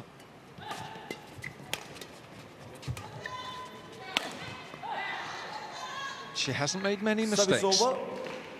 No, Choi Yoo Jung. 20. There's one. but you won't lose any sleep over that. Still a comfortable lead for her and Choi. Game. That's it. A convincing win for the Korean pairing of Choi Yoo Jung and Solgyu Choi, who have a world ranking of 14 over the 35 and 36-year-old Russians Evgenia Dimova and Match won by Evgenij Korea, Dremin. 21-14, 21-12. 21-14, 21-12 was the final score, and this was the final point. Nicely played by these two.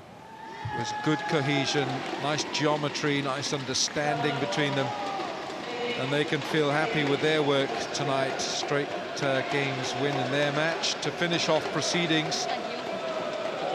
And the final score, 21-14, 21-12, and it took just 32 minutes.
So in the end, a very comfortable 4-1 win for the Koreans over Russia in this tie in Group 1B. The only defeat there, the men's doubles in the first match, where we had the two teenagers, Kim and Seo, 17 and 19 years of age, against the highly experienced Ivanov and Sozonov.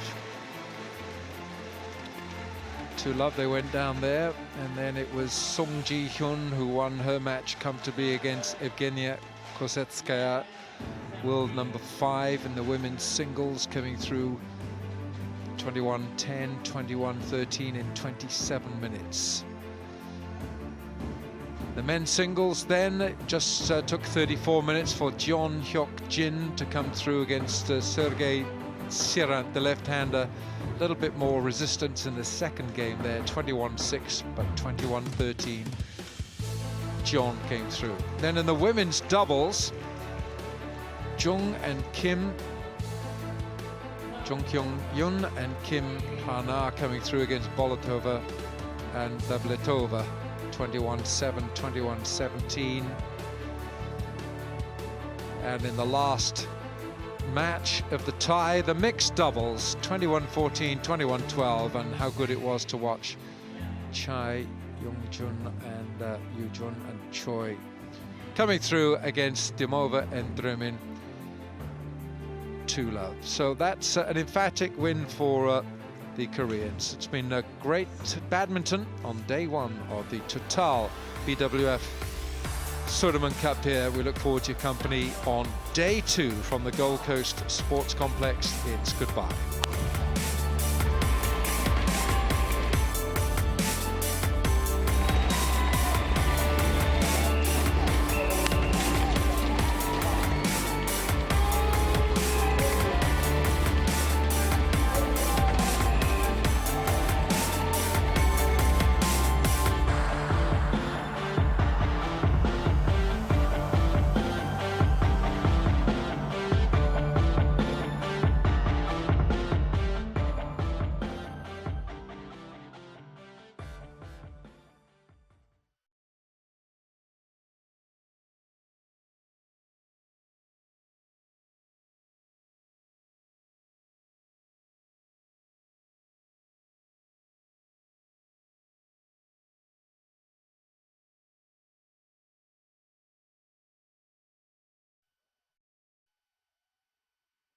Second, 1 by Germany, 21-13, 1 game home.